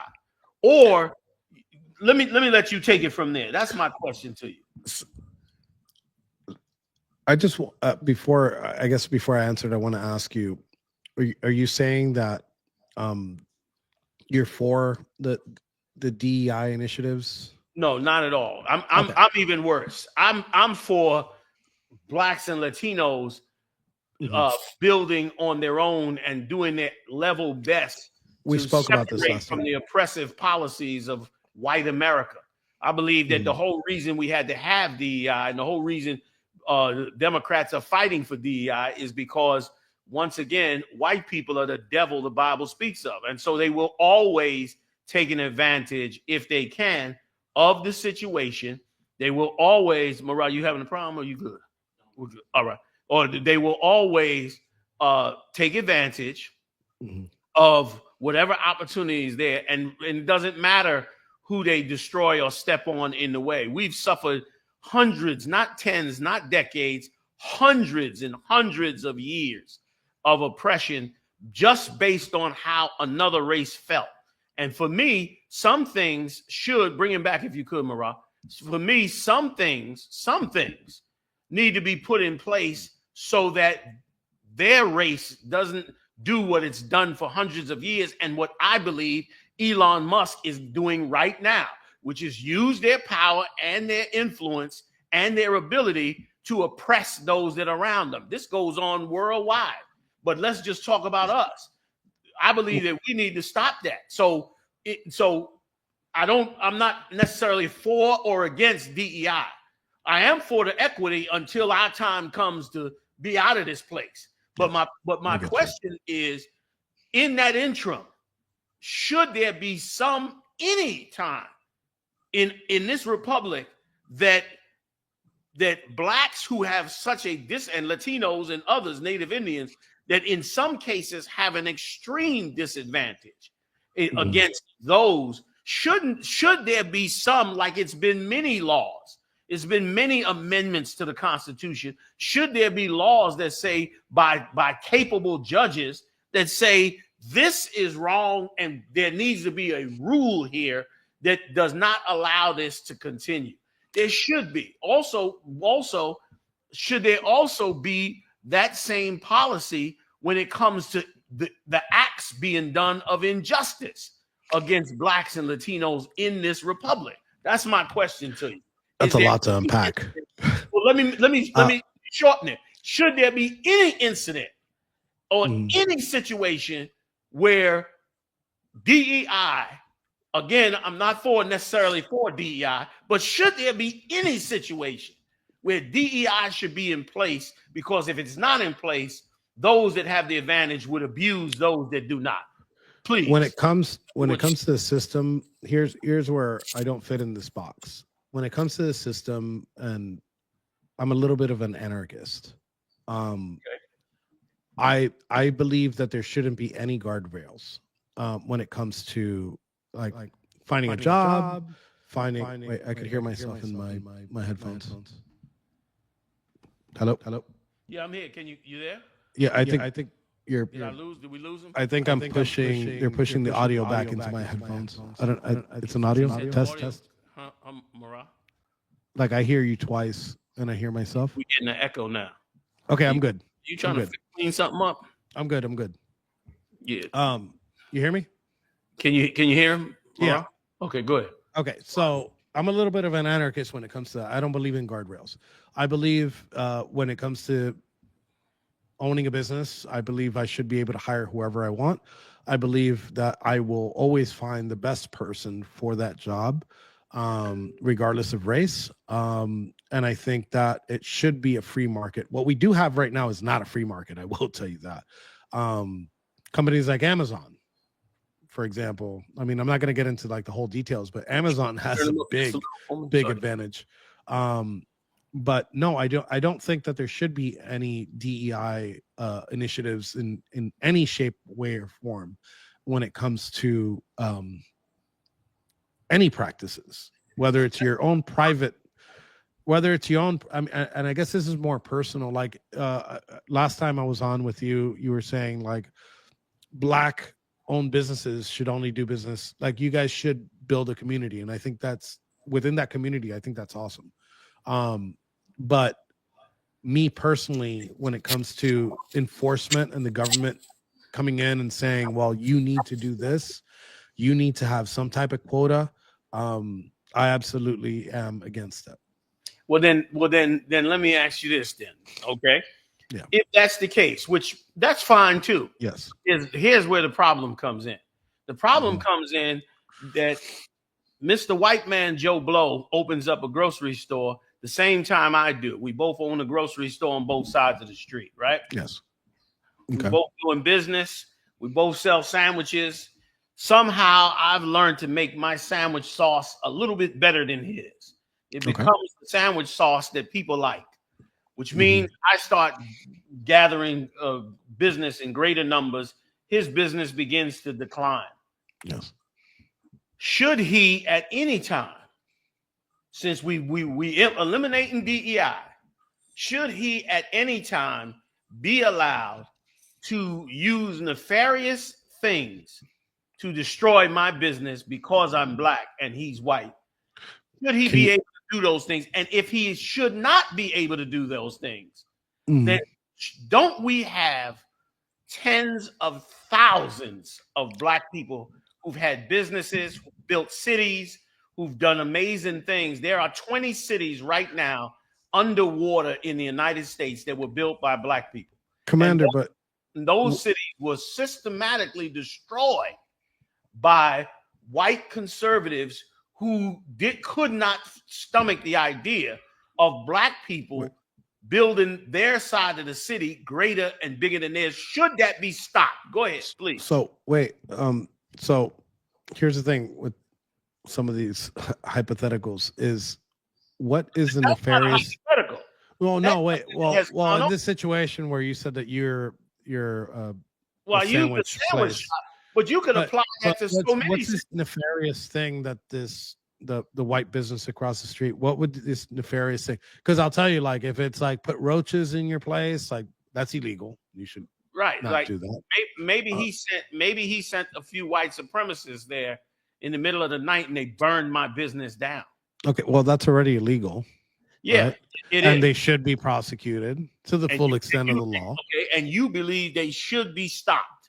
They should be stopped. In that obviously in that theoretical, which maybe have happened before, but I just and with that understanding, aren't there tens of thousands of black businesses, black cities, black corporations that were either stolen or destroyed by white America, including inventions, including surgical techniques, including all types of therapy, all types of new drugs that have been created and taken away from blacks and Latinos and given to their conservative white partners so that they would gain now the advantage, and those blacks and Latinos have gone into obscurity in history, and only now with the invent of the internet and other things do we find out through history that these things took place. Shouldn't all of them be able to receive justice for what was done to them? I think Enrico, I mean the thing is that you're painting the broad brush here. I think that if somebody does something illegal to harm your business or steals your intellectual property, steals your sauce, for example, like breaks into your business and steals your sauce that you had. I mean, this part I don't know because it's trademarked or copyright. I don't understand that part. But for the most part, yes, like these things you obviously need. But you also said something. You're like, well, if these people own slaves, there's not slave owners right now. As far as individuals go, as far as individuals go, like nobody owns like what the definition of like a person slaving and a person being a slave. I think that we're oppressed. I agree with you 100% with that. But when it comes to like judging people for what their ancestors did, I once you're born, I feel like that slate is clean. If you want to be a little a-hole after that, then yes. But if you're sitting on the money that was stolen from someone else, and you're sitting on that money, and those that stole it have passed away, should you be exonerated from having to return that money? Should you be able to say, hey, my father stole it, I have it now, he's dead, it's all mine. You can't have it back, even though he stole it from you. We have insurance companies now that are multi-billion-dollar corporations that made their fortunes off of the selling of slaves. Should those slave families be able to collect the money that was stolen from them? I'm definitely not one for reparations. That's one thing. I'm not talking reparations. Yeah. I'm just talking individual. Well, reparations in general, not like reparations. It's on you saying you're for that. I think that if a person does somebody wrong in real time, I think that they should pay a price for it. But to go back and say, well, this corporation did this. Mm-hmm. I mean, I guess specific examples of these things happening, but in general, no, I don't believe that you can go back 200 years and sue the sister corporation of they have the records. They have the records of these corporations. They have their files. They have the manifest of the slaves. They have all the proof that they need many times over to go back. That's how they find out that these corporations actually had an interest in the slave trade. Should they, knowing and having those records, should they be able to go ahead and collect that money back? Commander, I don't think so. I don't think that right now. Like, I don't believe in paying for the sins of our fathers or paying for the oppression of our fathers. Right? I believe, and that's why I told you that in some of these cases, I'm a little bit of an anarchist, and in some cases a new conservative, because that's what a lot of people believe in. I recognize that you take a unique position, and so you can't be called out for every injustice and Republican program. But I think for you to not be able to see, like, and let me say this biblically, and I want to read something to you in the scriptures, but let me just say this to you biblically, that this is why biblically Egypt had to be destroyed. And this is why biblically America is walking down the road to be destroyed, because America refuses to white America refuses to correct the wrong that was done.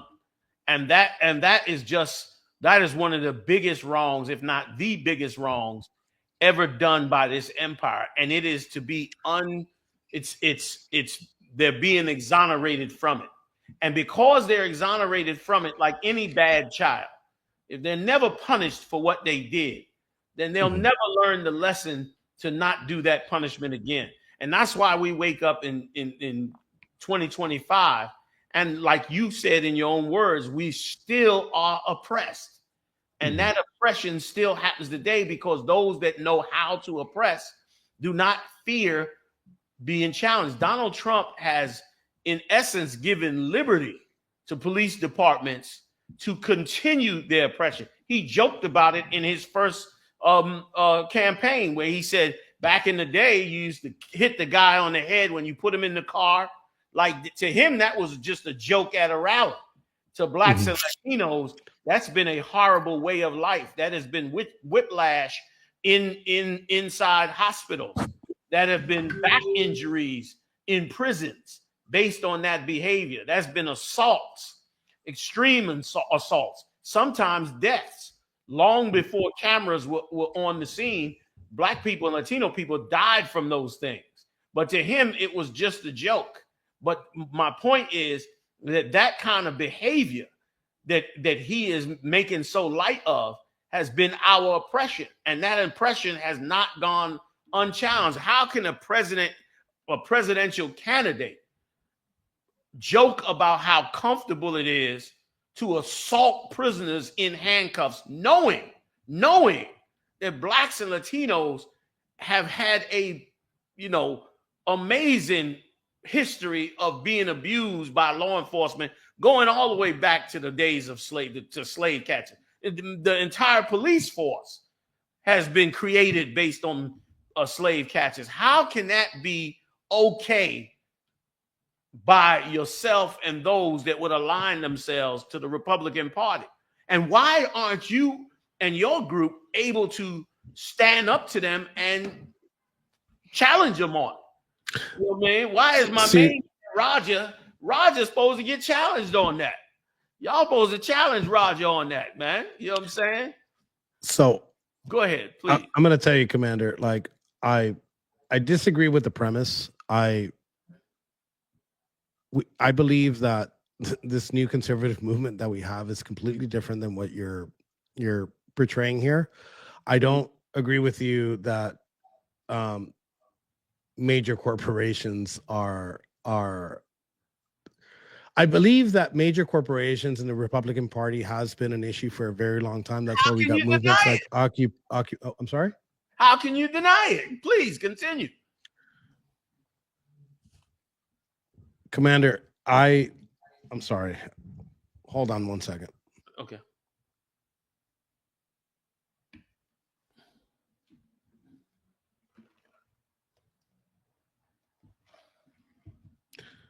So I'm sorry.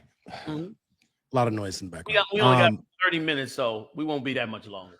Okay. So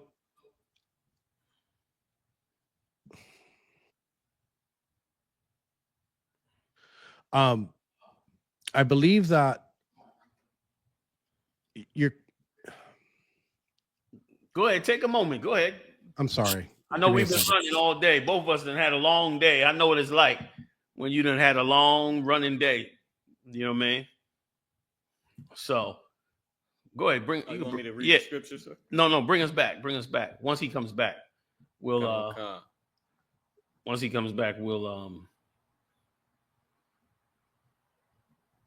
Did you lose him? No, he's still here. Can you bring him the split screen back, or is it messing you up? No, I can bring it back. Yeah, bring it back, because how will we know when he comes back? Oh, so I can see him, sir. Oh, okay. Okay. But yeah, I'll wait till he comes back and then I'll read the scripture on it. Just let him get that going right there. You know, man.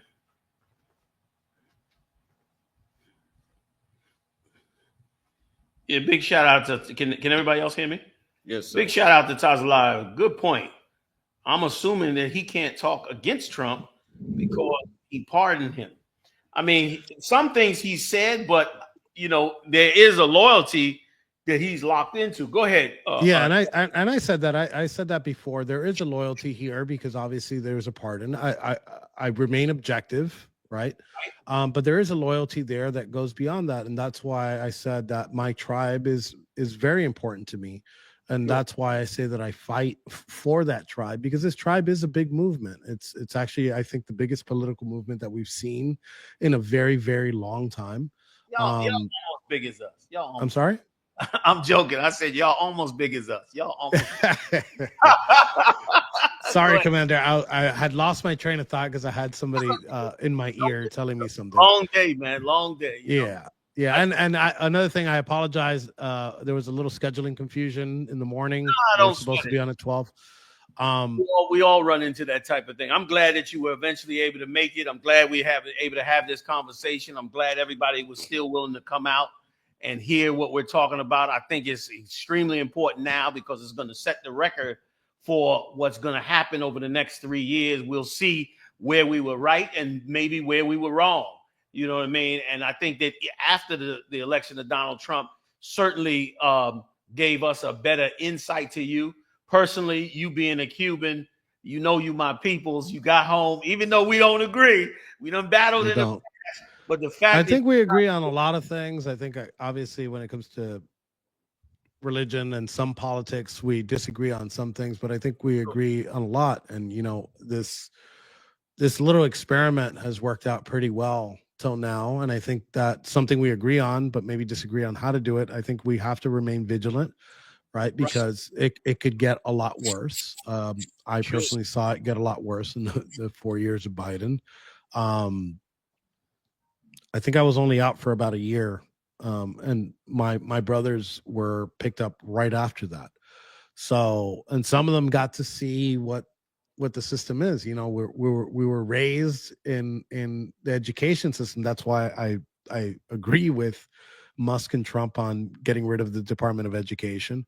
That we're raised in civics class. We were shown this lady with a blindfold and these two weights that are supposed to be equal, and they got to see like what the system really was when we went through trial. I even learned things that I didn't know.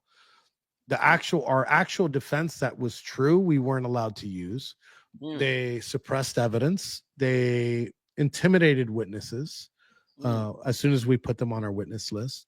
So the system, you got to see I think go ahead. You got to see what your brothers go through every day up close and personal, huh? I got to see, again, I knew the system. I'll tell you what, when I ran for Congress back in 2020, on the front page of my website for issues was criminal justice reform. Right. And it's something that actually we have a meeting next week that we're going to be working on. But it is a system that I knew was oppressive. I didn't know how far it was when it came to trial, because I had never been to trial. Right.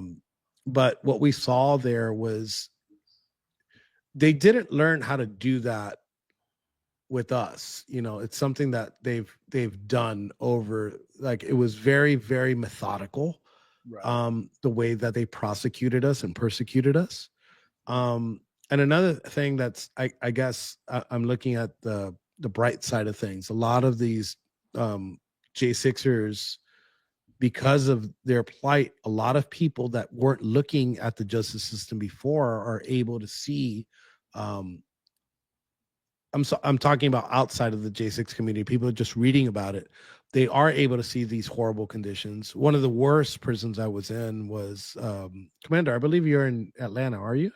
No, I'm actually up on the Northeast. Oh, okay, because I saw some advertisement there in Atlanta. One of the worst prisons I was in was in Atlanta, the United States Penitentiary in Atlanta.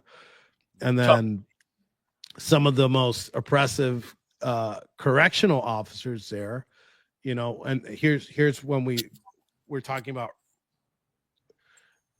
the whole facility is ran by African Americans, right?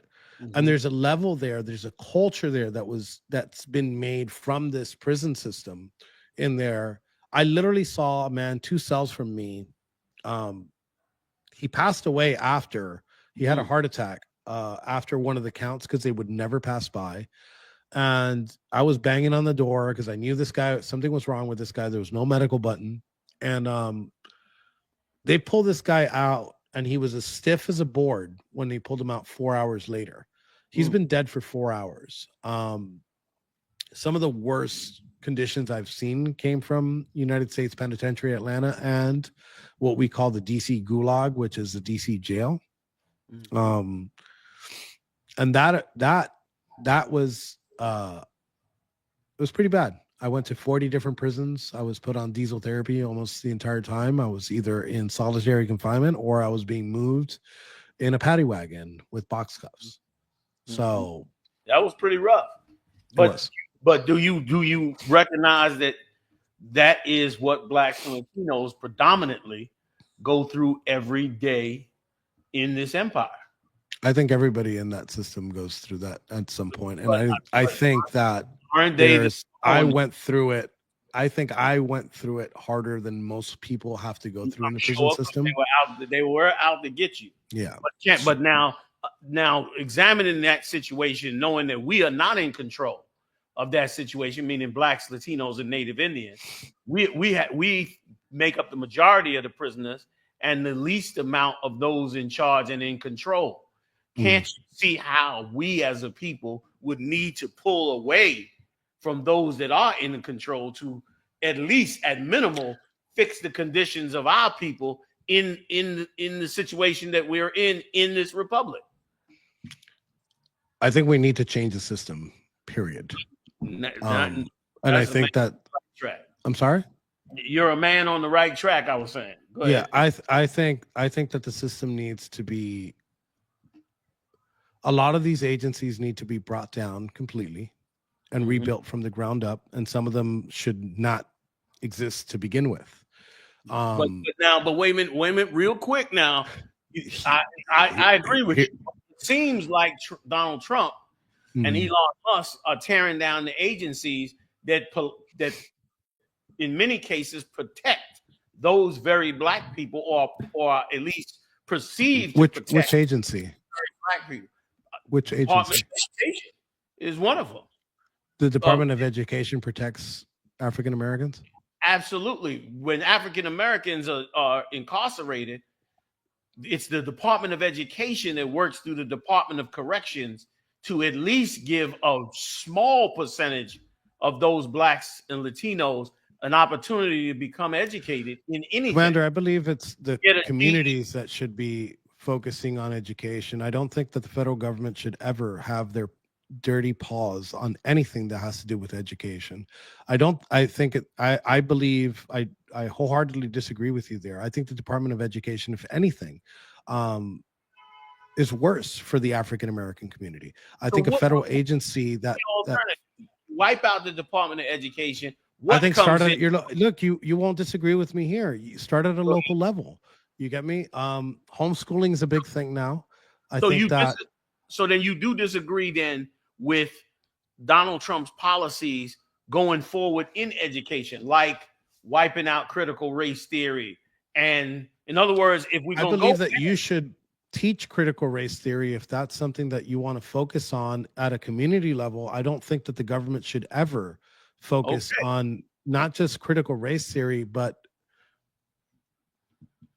I think that the government should get their hands off educating our kids, period. I think education starts at home.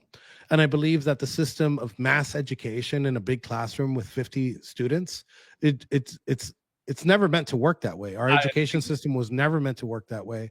I think individual teaching, I think we need to encourage more people to homeschool their kids. I think that we need more homeschool programs also, and within our communities, because I think that's what works. But having a federal agency dictate what we teach our kids is something that I will never be okay with. And I think that they should, that goes forth. So if you have any other government agencies that you think that are protecting African Americans, I could push back on at a federal level. I could push back on probably every single one, because I don't think, not only for African Americans, I think for Americans in general, I think federal agencies. I think the DOJ's policy of tracking white supremacists inside police departments is a very good attempt at stopping what's going on. And here's where I disagree. Of their work.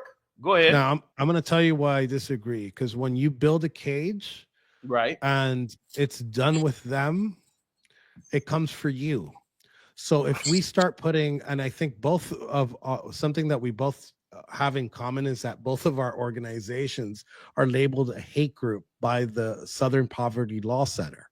Right. So the problem with targeting those individuals, and it's not because I disagree with we should with those things. I disagree because the problem is that we're building a system that could turn on us the moment that we don't agree, because then what happens? Well, somebody's going to complain, well, it shouldn't just be the white supremacist, it should be the black supremacist, right? And then they start, and then let's expand. And then, well, what's considered a hate group? Well, anybody who disagrees with us is a hate group. Well, you're proving my point. You're proving my point that these things would be right if the government didn't have their hands in it. Yes. If the corruption of white America didn't have their hands in it, then it would go along just fine.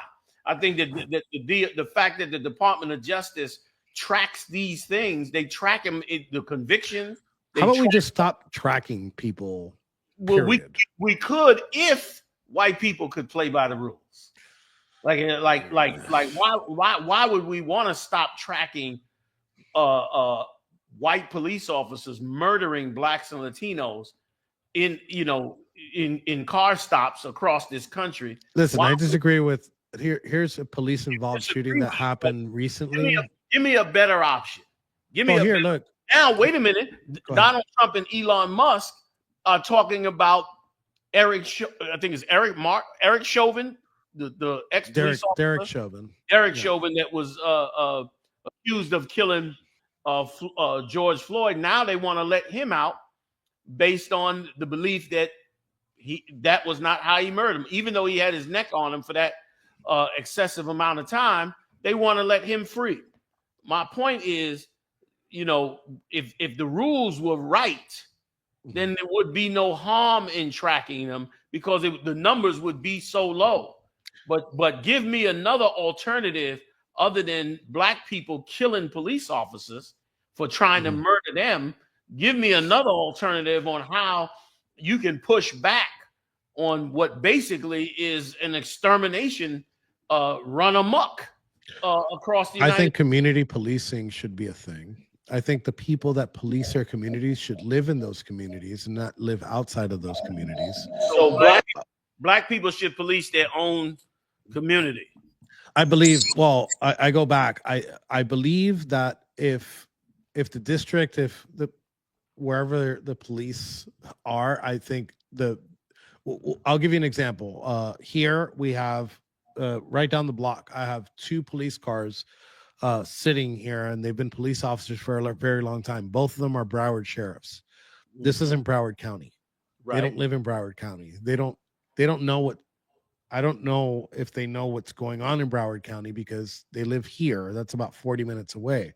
I believe that those police officers that are on patrol in those specific neighborhoods should be inside those neighborhoods knowing what's going on. And you know what? That's a good idea, Enrique. I got a lot of boys that could use a badge right now to police our neighborhoods. Oh, it would be wonderful. I'm all for it. I think that giving more power to a government that's run amok, and we both agree on it, I think is dangerous. And I also believe that making lists of people and targeting based on their ideology is also dangerous because it could backfire, and it has backfired. Let's be honest, it has backfired. It's not like we're waiting for it to happen. It's currently happening now. So, like, what if here's a perfect example. What if they needed to outsource finding hate groups and they suddenly hire the Southern Poverty Law Center to be the outsourcing? Here's where corporations and governments being put together don't mix. they'll use the Southern Poverty Law Center, which is a racket in itself. All they need to do is all they're trying to do is raise money, and they need to find new hate groups. So they just keep creating hate groups because people have a certain set of ideology, right? I think you can disagree with somebody's policy and not want them on a list. Yeah, I mean, of course, I would disagree with using another racist, political group to establish other government agencies, but I think that that's exactly what we are dealing with right now. I think Elon Musk's policies and Donald Trump's policies are going to be based on what they and their rich conservatives have in mind. They look like they're going to dismantle the country and turn it, privatize the entire country. I think they're going to dismantle the government and they're going to rebuild it. But what will that look like when they rebuild it? What would a South African Nazi saluting non-American, what would his idea of a new government look like to blacks and Latinos? To say that it would be better than that was in South Africa in the past is extremely naive, especially seeing that Donald Trump, with his mass deportation, was willing to offer sanctuary to South African, white South Africans that wanted to come to America. Like, come on, Enrique, you got. Well, I'll tell you what. I'm when it comes to deportations, I'm for putting Black Americans before illegals 10 times out of 10. And when it comes to the characterization of Musk, I don't think it's accurate. When it comes to what he's doing with the Department of Government Efficiency, the DOGE, I think is something that's needed in the government, regardless of what anybody thinks of his ideology. I think he's doing great things. I think he's somebody. Do you believe he could do it better? Do you believe the slash and burn technique to poor and hardworking blacks and Latinos? Do you think that is? I mean, I don't think he's focused on blacks and Latinos as he's targeting, but I do believe he does things better than anybody else. I mean, you're looking at somebody that created.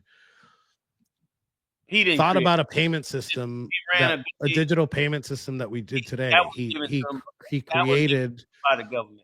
He got electric cars and he made them cool. He made a private space company. Nice. Here's the thing. That's in his company. That's in his company. Does he have the right to get in the government and totally destroy working people's lives without even really knowing federal government people's lives? I think that they should be fired. Honestly, I think that they should be fired. Even not even knowing the impact of their lives after that, it doesn't. None of that. I share no sympathy whatsoever with any federal worker. Do you believe it was their fault? It's their fault if they get fired on a Tuesday by Elon Musk they should have been fired on a Monday. You believe without any pre-notice, without any examination of their work ethic, without any examination of the necessity of their position, you feel that he should be shrinking the government will never look pretty, and firings are necessary. The shrinking of these organizations need to be done. The way he's going about it, is that right? I don't think he's doing enough. And let me tell you something. Let me read. I want to read. I've been saying I want to read this before you go. Let me tell you something. Remember one thing that God said: whatsoever a man soweth, that shall he also reap. The way that this is being done and the families that he is destroying is he had better hope that the Lord does not do the same to him, because I'm not for him firing private citizens unless it's in his own company. But when he's firing federal workers, I am 100% behind that. Federal workers are human beings. Nobody struggles more than blacks and Latinos in today's society. I'm not talking about blacks or Latinos. I'm talking about federal workers. That's not your thing. I understand that. No, it's not about not being my thing. I don't see color when it comes to federal workers, period. Let me tell you something. Many blacks and Latinos could not even get a job unless it was the government from the 60s on. They got jobs in the government simply because no private corporation wanted to have them because they were black and Latino. The government had rules that allowed many of our people to get jobs. I'm not saying that the government doesn't need to be slashed and cut in certain ways, but I'm saying some. So how do we slash and cut government if we're not firing the government, which is the biggest, the biggest expenditure that we have when it comes to federal? But if you care about people more than your bottom line, if you run a government and you believe it was run wrong for 5 decades, 6 decades, and now it's time to, for economic purposes or whatever, it's time to make that correction, that's fine. But to make that correction, you understand, with the cold-hearted idea. You have to be cold-hearted. I don't think you do. I think the white man's philosophy of being cold-hearted for, anything that has to be done is ridiculous. That's Donald Trump's policy. Let me tell you a little bit about DC, because I think that's where most of these firings are happening. And I spent years in DC. I built camps all around DC, Baltimore, Virginia. I spent many years down DC. My point, let me just make this one point. Go ahead, I'm sorry. My point is this, that that way of life is the way of life of rich men. Donald Trump, Elon Musk, and the rest, when their bottom line is challenged or what they want to accomplish is challenged, they just believe in firing and burning it down. Many of his own government people were brutally fired, embarrassingly fired, humiliated, you understand, with these firings. None of that has ever been necessary to run a government. That's necessary for criminals when they in the government. That's not necessary for people that go to work every day and make $30,000, $40,000, $50,000 a year. All of a sudden, this has to be done in such a brutal way. Does it really have to be done in a brutal way? Or is this being done so that Donald Trump can look good, so that Elon Musk can look like, they're making the government efficient? I guarantee you, here's my prophecy for you. I guarantee you that what they're doing is going to destroy the economy faster than any other president has done before since the Great. That's the same thing when they said with Milei in Argentina. They said that he's firing too many government workers. Look at Argentina now. Right now, what we're seeing in Argentina. I'm sorry? Is Argentina in great shape right now? Argentina is in way better shape than it was before Milei came in and slashed it with a chainsaw. I think that, again, it does have to be brutal. It does have to be. It has to be a sledgehammer, because the cancer that is the federal government, as we know it today, we cannot use a scalpel. We need to destroy some of these agencies. And like I said, we need to destroy these agencies and rebuild them from the ground up. And I think a lot of these agencies should never have existed in the first place. And like here, look, we're gonna give you the prime example of oppression. The Federal Bureau of Investigation that was started by Hoover, okay, is one of the most oppressive government agencies ever created. So I disagree. I wouldn't bat an eye if every FBI agent were fired tomorrow. I'd probably pop a cork of champagne. I don't even drink. I'd pop a cork on a champagne bottle and drink the whole thing. Because what we're seeing here, and if we continue in this and we think that we can slash a little bit here and scalpel cut here and there, is we're going to fall into the same problem that we've had. If we rebuild these agencies and make them better, okay, I think that no matter what you build after you destroy them is going to be better than what we have now. I totally disagree with you, Enrique. I want to read something to you. I think that those things can be done, but the brutality that we have suffered as a people for so long we don't deserve to do this in this way just because we believe it's going to be better. But here's the thing. What's great about what we do all the time is we look at it and then we can come back and look at it later. By the next time we get together, have a show, we will know whether or not this worked or whether or not it didn't work. Here's my take. You gave me your take. If I'm wrong, I'll say I'm wrong. Of course, we're honest men. Here's my take. I believe that we're watching the rise of the Nazi Party. I believe that it will become far more evident as it begins to unfold. I believe that it will inadvertently destroy the economy because the entire, not just the United States policy, but the world policies, I believe that they believe are going to be innovative and, great, are actually detrimental to the country. And on top of that, I believe that groups like yourself and other groups must wake up to what they're being used by. Let me read one scripture before I let you go, okay? Give it to me, Murad. Tell them where you at. No, James 2:2. Check this out, Enrique. It's the book of James, chapter 2, verse 2. Here's what, Enrique, by the way, do you believe in God at all? Yes, I am a believer. I am a follower of Jesus Christ, and He is my Lord and Savior. Okay, beautiful. Let's go to the book of James, 2nd chapter, 2nd verse, 2-5, and I'm gonna let us wrap up. Go ahead. The book of James, chapter 2, verse 2.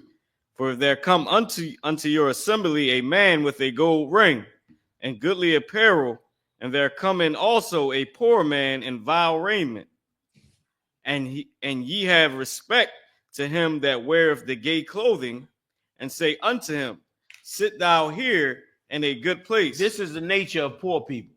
Poor people see a wealthy man or a wealthy situation, they give more grace to that wealthy situation than the other. I hope this is not something that's part of the Proud Boys. Go ahead.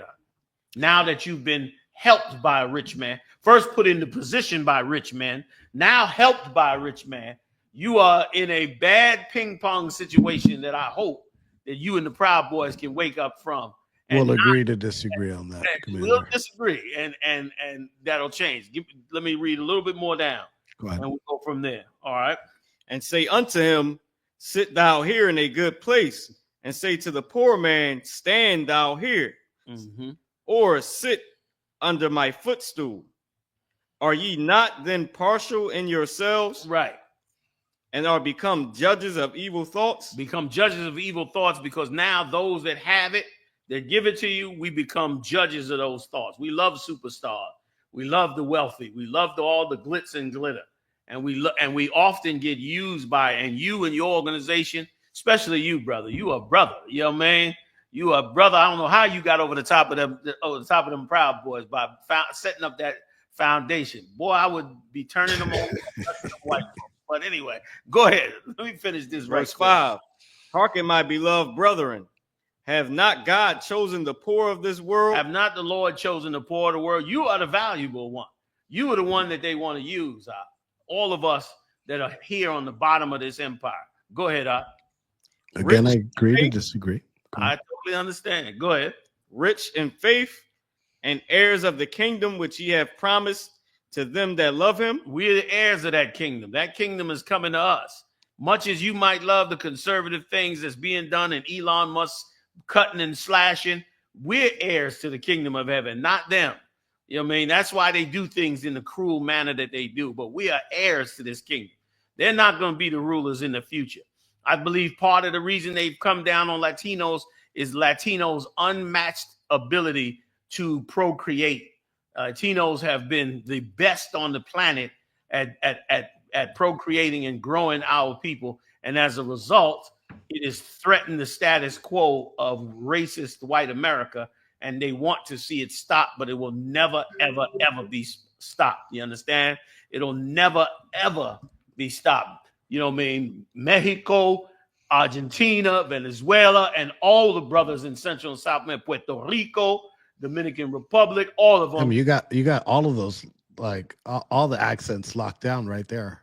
I grew up in New York where they all at, and they have always been some of the most amazing people on the face of this earth. As you know, New York City has every type of ethnic group on the planet. Yeah. And living in New York City will give anybody a good sense of how certain ethnicities operate. And there has never been another ethnic group that has been more kind and loving to blacks than our Latino brothers.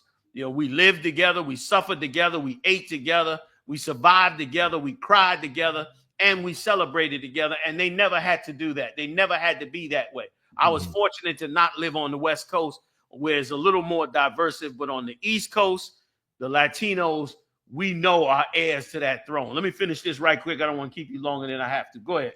Go ahead. Sixth verse. Give me the sixth verse. Verse 6. Khan, verse 6. But ye have despised the poor. Do not rich men oppress you? We've despised the poor, but do not rich men oppress you? Before this time, this stint in prison for you and the Proud Boys, I don't think you had a full grasp of what blacks and Latinos have been suffering, but I think now you do. And being a man of faith, hopefully you'll go back to the scriptures and remember this, that the Lord said, do not rich men use you. Go ahead. Is more in 6? Yes, sir. Go ahead. Finish it. And draw you before the judgment seat. And draw you before judgment seat. Like, you are biblical prophecy, Enrique. I don't know what the Lord got planned for you, brother, but you are in biblical prophecy. Like, you done fulfilled an actual scripture in the Bible. Go ahead. I'll finish it so I can give him back the floor. Do not they blaspheme that worthy name by which ye are called? Right. They blaspheme that worthy name by which you are called. The president of the United States has slandered the Latino community and in many cases the black community as well. And I hope that our people can wake up and learn to change that, man. Enrique, let me ask you a question if I could. So, of course. Did all of the Proud Boys get pardoned, or are some still incarcerated? So no, actually, there's only out of 1,600 capital defendants that were pardoned, there's only 3 that are still in prison because when they kicked down their door, they found what they considered illegal firearms, which are never illegal. So we're fighting for them to get. Also, not everybody got a pardon. I think there's a pattern. I think everybody that was charged with sedition got a commutation of sentence, and I think pardons are coming soon. I was the only person that was convicted of sedition that did get a pardon. I think that also has to do with the fact of one thing, 2 things. Number one, I think God was on my side. Could it be because rich men were trying to use you? Could it have been that? No, I think it has to do with my beautiful mother. My beautiful mother kept my name in the news the entire time that I was there. And that's why I put family up there at the top of that pedestal next to right under God. And I think that it was pretty obvious that I wasn't there. That was also a factor. But I think just at the end, I think,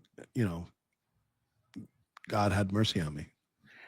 Well, Enrique, at least you still got your spirit and believe in the Father above. You know what I'm saying? Amen. Which we as a people never give up, man. But listen, I want to thank you, man, for coming through. You know what I mean, and letting us grill you on these questions. Go ahead, please. Come on in. I have one thing to say. I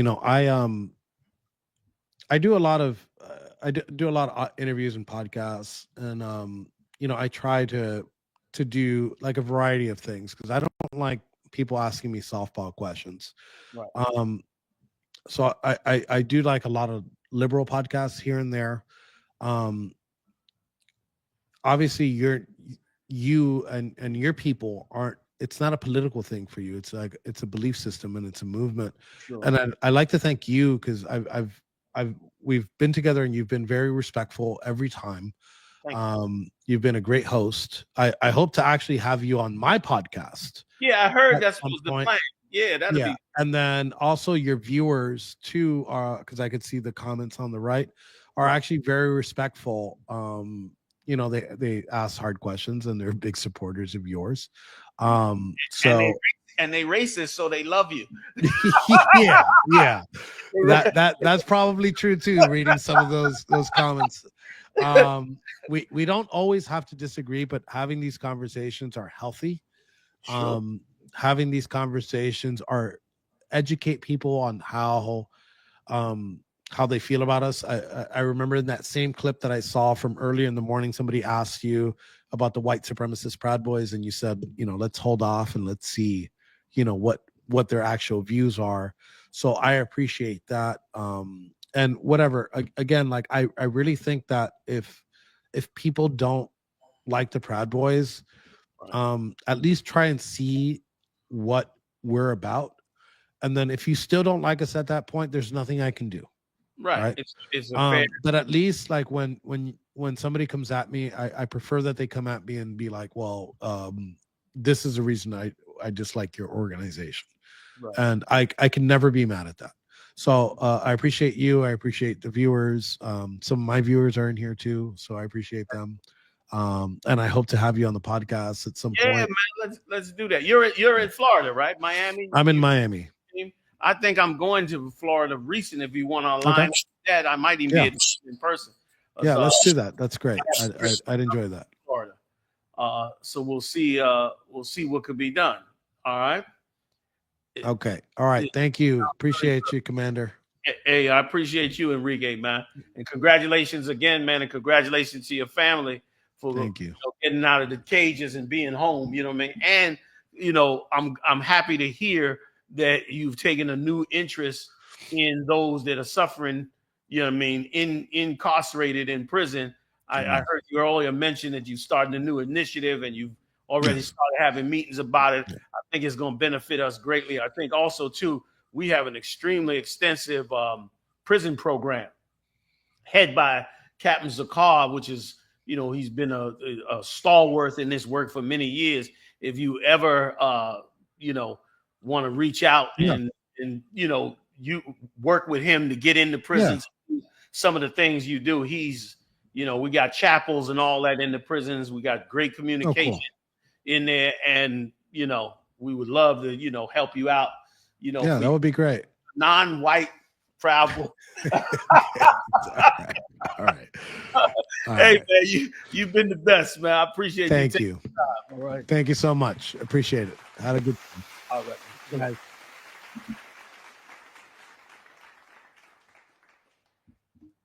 You pull the promo, or do you want me to go on? You, huh? Yeah, I could do a little outro. We still on? Yes, sir. Okay. All right, everybody. You heard it. That was the interview with the Proud Boys. You know what I'm saying? Big shout out to everybody that bigged us up on the whole mission. We're gonna go on his podcast, hopefully down in Florida. I'll let y'all know if that happens. You know what I'm saying? And what goes on with that. But here's a takeaway for us. Now we get to see that, our teachings in the truth by the grace and mercy of the Lord, we know how much it has educated us. I'm sure everybody on our side was able to see how he was not, he got a ways to go before his naivety gets right and he doesn't, he's not fooled by these rich organizations and political organizations. And then he can get down to the real work, which is working on our brothers and sisters. So many brothers and sisters in the tribe of Manasseh. He, by the way, for those of you that may not know, he's from the tribe of Manasseh. The Cuban brothers and sisters, they're struggling down there. Poverty is strong. Lights going out, rolling blackouts, all of that. They could use help. The ones on this side, there's a lot on this side that are against the communist government. But once again, none of these governments and these political groups should matter to us because we've been slaves for 400 years.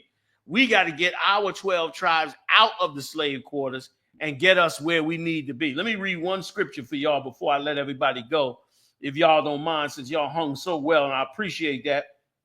You understand? Big shout out to everybody. General Muhammad, of course, big shout out to him. Big shout out to Mashak Mayan. Big shout out to Kahantham Yard.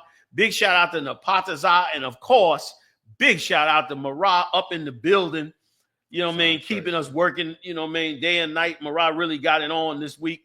I mean, today, both times had to come back because we got postponed and I ran a bit earlier.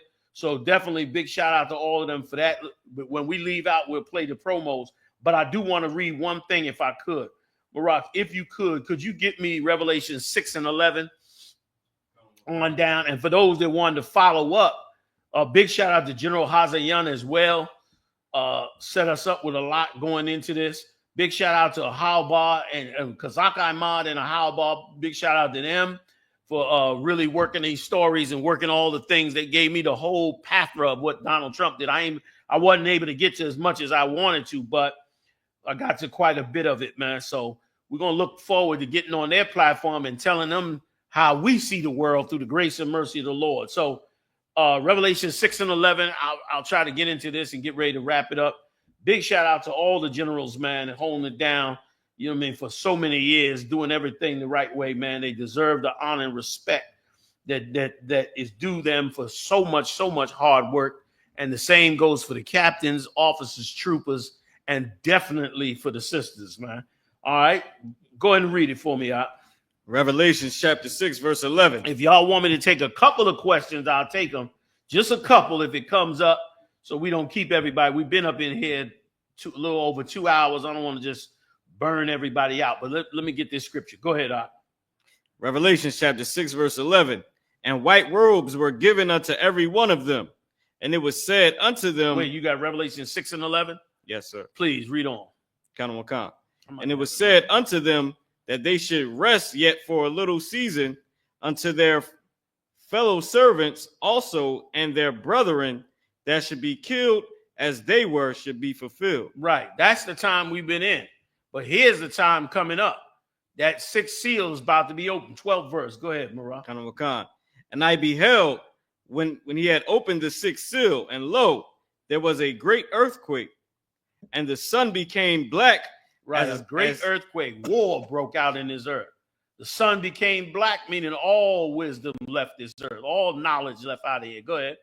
Black as sackcloth of hair, and the moon become as blood. Right, meaning you no longer had any knowledge and wisdom. The wisdom of this world became blood, meaning it became a way to kill each other. You know what I mean? The light that used to be in the world became dark as sackcloth. Come on. Verse 13. And the stars of heaven fell into the earth, even as a fig tree casteth her untimely figs. That's right. Go ahead. When she is meaning the empires, the rulers of these empires fell at an untimely manner, meaning fell when you never believed they would fall. You never believed the wars that's about to break out in this empire. They getting ready to break out all over the place. Go ahead. When she is shaken of a mighty wind. Go ahead. And the heaven departed as a scroll when it is rolled together. And every mountain and when it says the heaven departed as a scroll, meaning all the rulership, all the heavenly places that they live on, that you and I don't live on, all of it rolled up like a scroll, like it went away, like if it was a biblical prophecy where you was able to see this has got to be the Lord. I'm gonna try to go through it. I'm rushing a little, but I'll slow down as we go through it. Go ahead, Marah. What verse you in? Verse 14. Verse 14, fam. We're going to 16 and we done. Go ahead. And every mountain and island were moved out of their places. Right. Every mountain and island, meaning the smaller governments and the smaller powers, were moved out of their place. Little countries, island countries, all of them are going to fall as we get to the end. Go ahead. And the kings of the earth, and the great men, and the rich men, and the chief captains, and the mighty men, and every bondman, and every free man, hid themselves in the dens and in the rocks of the mountains. When this nuclear war breaks out across this world, brother, they're going to hide themselves in the dens of the rocks. They're going to hide themselves in underground bunkers and tunnels and bomb shelters. It's going to be full out war with government to government on this earth. They think they're going to build a new government. It's going to be better and it's going to be wonderful and all that. They can forget about it. It's going to all be destroyed. Go ahead, Ak. Verse 16. And said to the mountains and the rocks, fall on us and hide us from the face of him that sitteth on the throne. Right. Okay. They said, fall on us, man. Hide us from who sitteth on the throne. Christ is going to sit on that throne. And they're going to know that this is Christ's return. And they're going to go into them bunkers and try to hide so that Christ doesn't dig them out. They're going to try to live underground at this time. Because Ahmad had a question. He said, General, if I may, what do you realistically see being the fate of Enrique if he continues on his current path? It's going to be a bad fate because he's aligning himself, even though he says he's has his own thoughts on it and his own positions in it. He's aligned himself with conservative Edomites, many of which are secret white supremacists and whose views are totally against his people's specific needs. That's why he was comfortable with people in the government being fired, the deportation of Latinos in the manner that is being done, because he's not aligned with his tribe so much as he believes his tribe to be that which is of the Proud Boys, which we, of course, believe to be really a tribe of Edomites' way of thinking, which he's aligned with. So on that same path, he'll continue to be used by rich white men, and rich white men will use them and destroy them. And hopefully he sees better. Of course, we care about every brother and sister as much as we can, because you never know. We know that Paul came into the truth being a total enemy to Christ. So we don't know, and Enrique is not a total enemy to us. And so you never know who the Lord will bring out of one group and into another and all that. Like all that time in jail and all of that stress that him and his family only went through because he's in an arena where both sides are rich people that seek to use as many people as they can. They would have used the I.S.U.P.K. many years ago. They tried to use us many years. They tried to shape us into more of a non-racial group and into a group that would be willing to get in that political arena with them. Then when they saw that we would not, they became angry and against us. That's one of the reasons Black Lives Matter was very angry with us, because we wouldn't align with those political things, because many of them believe those things is how you move forward, when that is not how we move forward. We move forward by serving the Most High and by doing what the Lord said, because he's still in control of everything. You know what I mean? He still runs everything, and that's the mindset we're supposed to be in. So what will happen to him? He'll just keep getting used by rich men. And whatever his fate is, it'll be that by rich men. He's already in a bad position. He got arrested in D.C. recently because, of course, they're targeting him. They're targeting him and they're watching him because they look at him like a Donald Trump ally. They're looking at him in that way. And once you take a side with him, you know who else this happened to? It happened to Alex Jones. Remember, Alex Jones was rolling good. The minute he aligned himself with Roger Stone, and I want to interview Roger Stone as well. The minute he aligns himself with Roger Stone, and the minute he aligned himself with Donald Trump, they began to destroy Alex Jones' whole platform.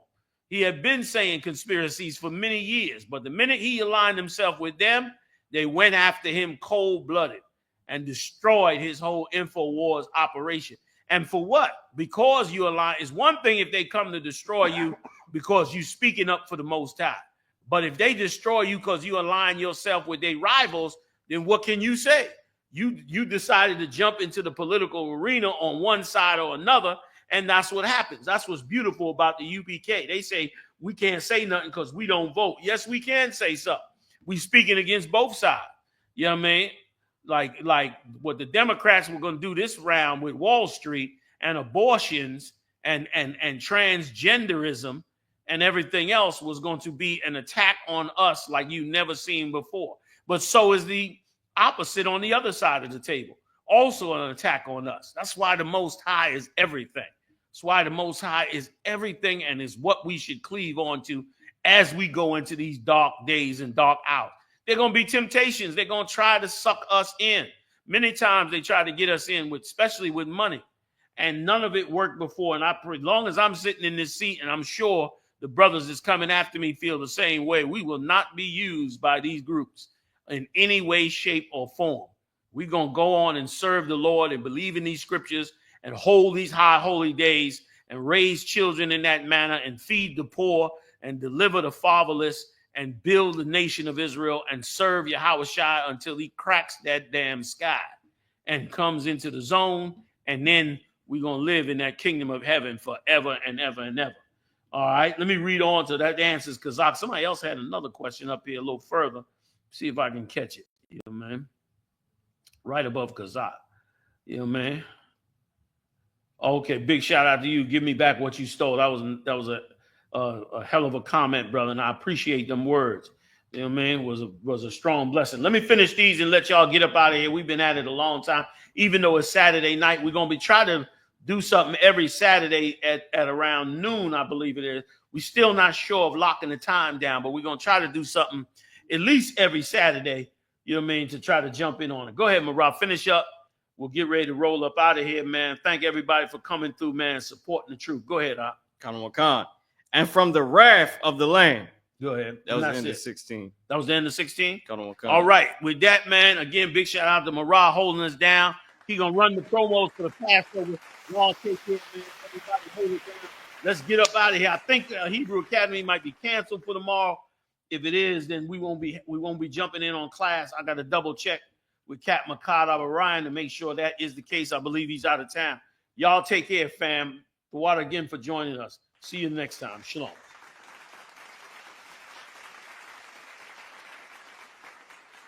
Shalom, Israel. I.S.U.P.K presents the Lord's 56th annual Passover going down right here in Atlanta, Georgia. We got a whole bunch of events lined up for y'all, including the annual lamb slaughter. You already know. Then it's the Hebrew Academy trial. Oh boy. Next we got the children's party. Then you know we got General Muhammad's scripture breakdown class and the Hebrew Academy graduation. The Lord's 56th annual Passover. Pay your Passover fee. It's only $200 to get all these exclusive events. Real black culture. The general's in attendance and the stage is set. It's going down. April the 12th in Atlanta, Georgia. This event is only for the black, Hispanic, and Native indigenous people. We got a week full of events from April the 9th and the 13th. But remember, you got to pay that Passover fee. It's only $200 to get every event exclusively. Here's the itinerary for the Lord's 56th annual Passover. April the 9th is the annual lamb slaughter. April the 10th is the kids party. At 7 p.m. later that night, General Muhammad's scripture breakdown class. April the 11th, the Hebrew Academy graduation. Later that night at 8 p.m. is the all-black party. April the 12th is the Lord's 56th annual Passover. April the 13th is the Feast of Unleavened Bread. $200, 17 years or older, pay your Passover fee. See you in Atlanta, Israel. Shalom.